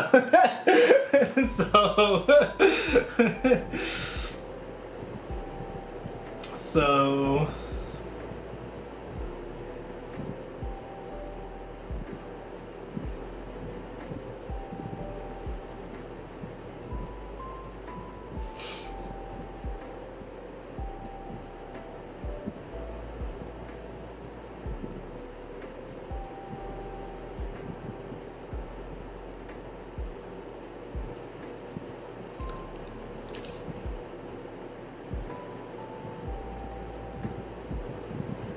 yeah, Angron's the same way. Angron dies a lot.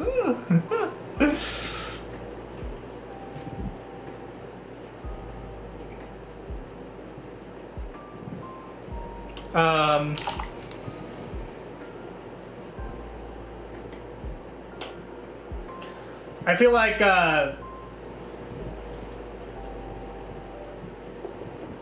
Gilliman, Alfarius, Lorgar, Corax. I feel like Perturabo and Dorn are down there too.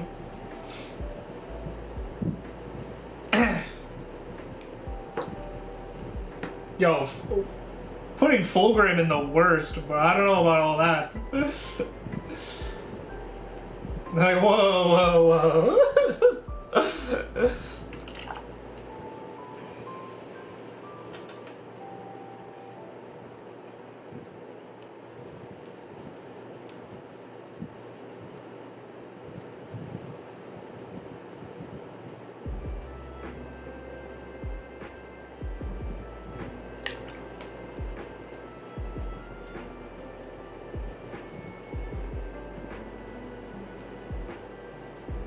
Huge daddy issues. Well, yeah, I don't know if that makes him bottom 5, though. I think they all had daddy issues.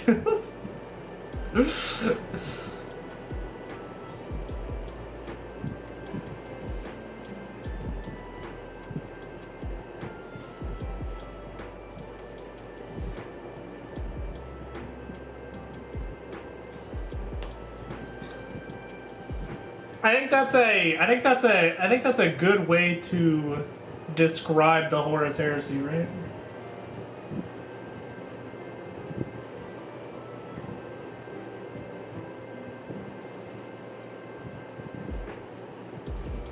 Eighteen grown men have daddy issues.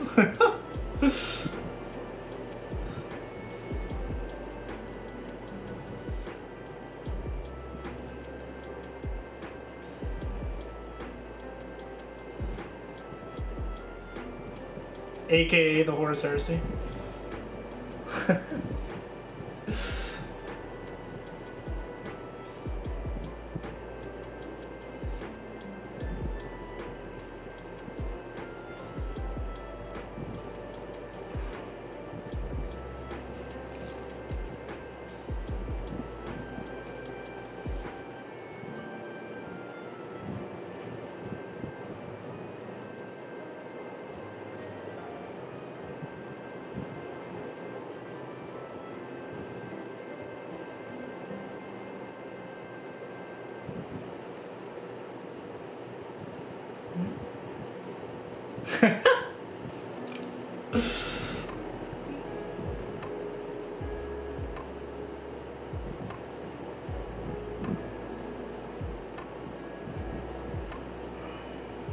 Does that mean that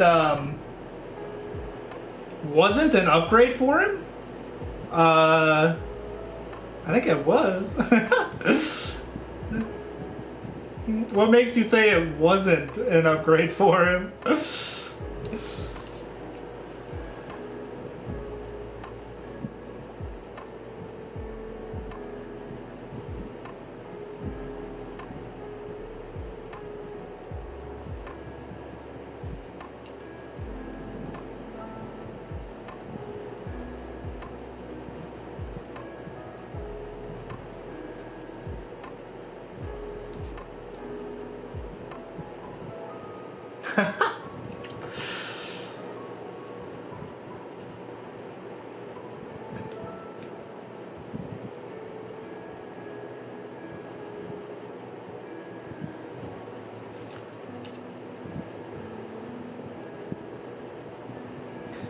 I think he did get stronger. I think the big thing though is that when he first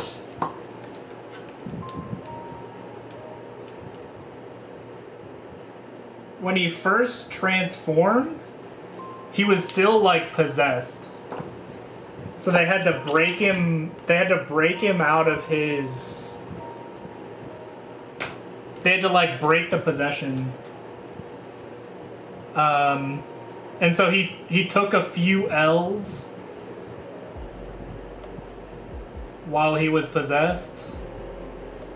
But then after all that got resolved, I think he was much stronger as a demon prince then.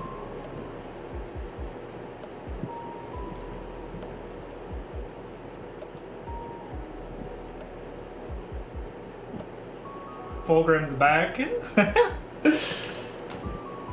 He has no soul anymore.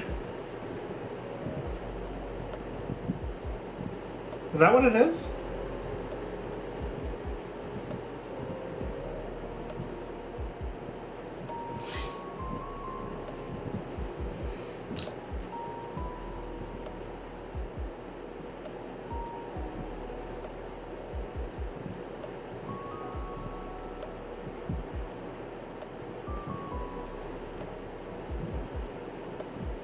I thought that all got resolved, and he like got his body back.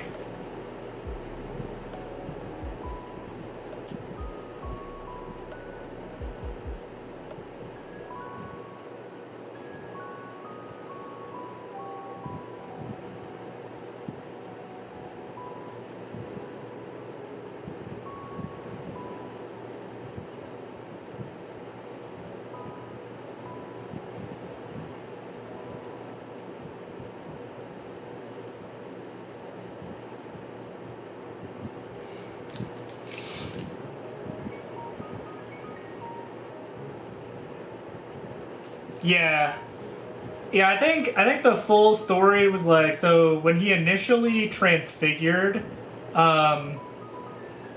the demon in his sword kind of took over, and so he wasn't in control of his body, which was kind of like the way you described it, where he was a demon with his memories, right? But then I forget who fixed him, but someone realized, they were like, hey, wait, this isn't Fulgrim, it's just like a demon possessing him. And they like banished the demon, and Fulgrim got his body back.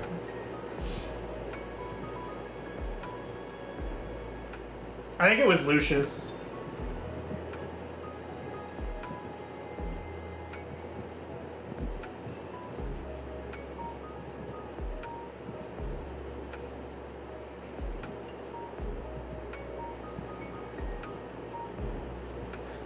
And I'm pretty sure it was because Fulgrim lost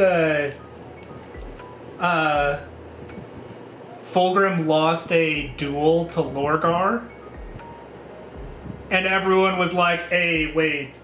Hey, whoa, whoa, whoa, whoa. This is obviously not Fulgrim. we gotta fix this right now.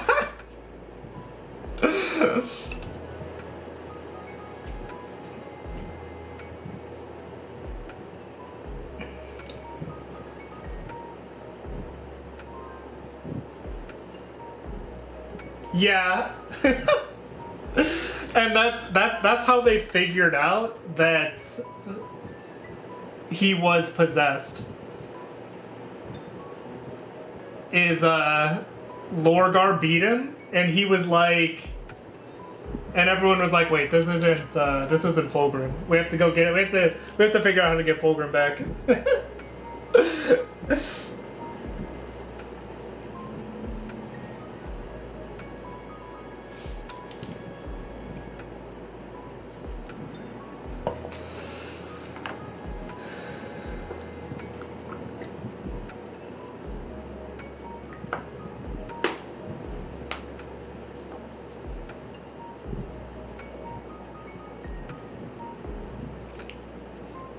Nah. So he was the weakest at one point, but that was while he was possessed by the demon.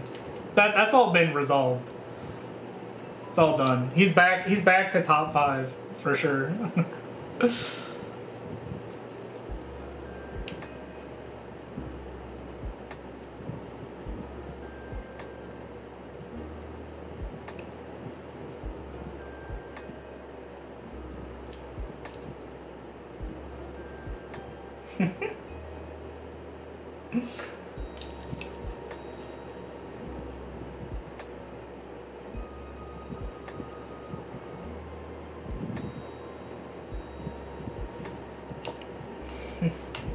Top 5 alive, okay? Wow.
The duality of man right there, yeah.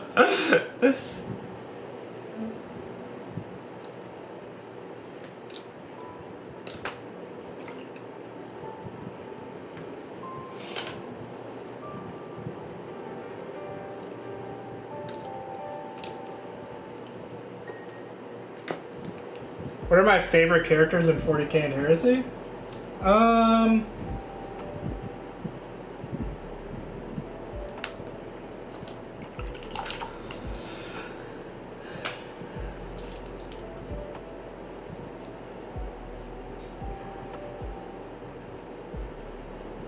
That's a good question. I mean, I like the lion, right? That's my obligatory answer. As a Dark Angels player, I have to say that first. Otherwise, I get kicked out, and someone comes and takes my army away from me.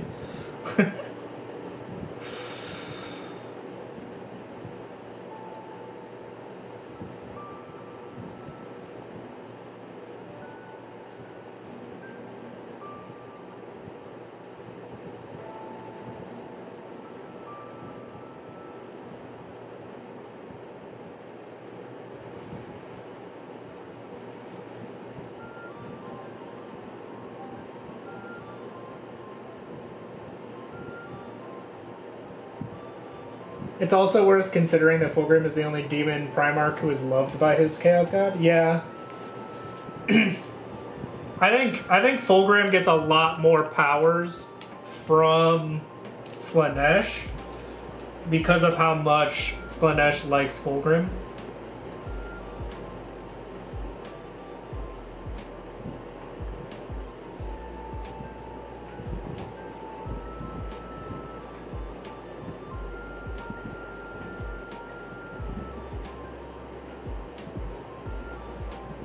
But then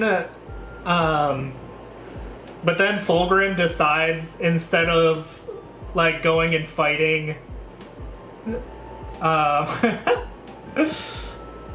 other strong individuals, he decides to go like destroy, absolutely obliterate like regular humans, right? So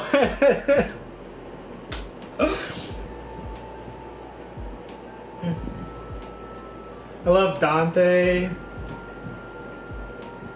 Flesh Hair, okay. Sanguinius, of course.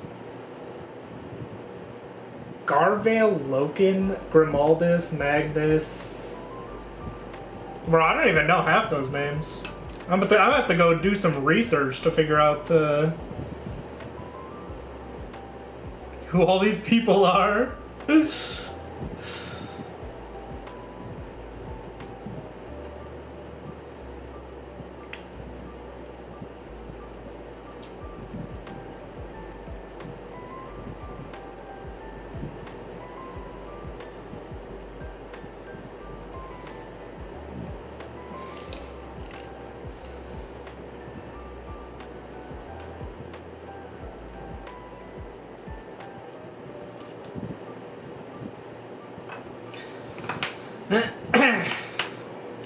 Alright, I think I'm gonna end stream here.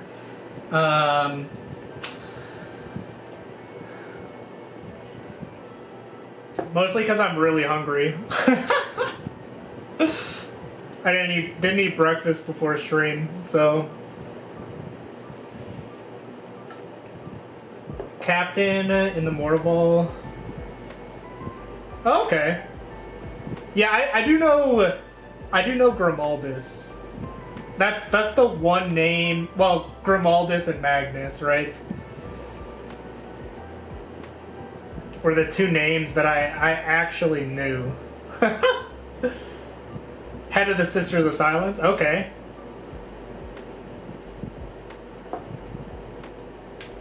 That does ring a bell. I remember seeing a Warhammer community article about her. Lilith Hesperex.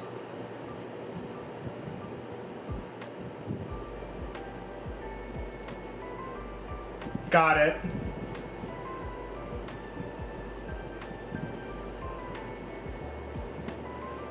Sounds good. I was like, that doesn't sound like an Imperium name. Checks out. Is in fact not an Imperium name. Also part of the Ynnari. A lot of the cool kids are part of the Ynnari.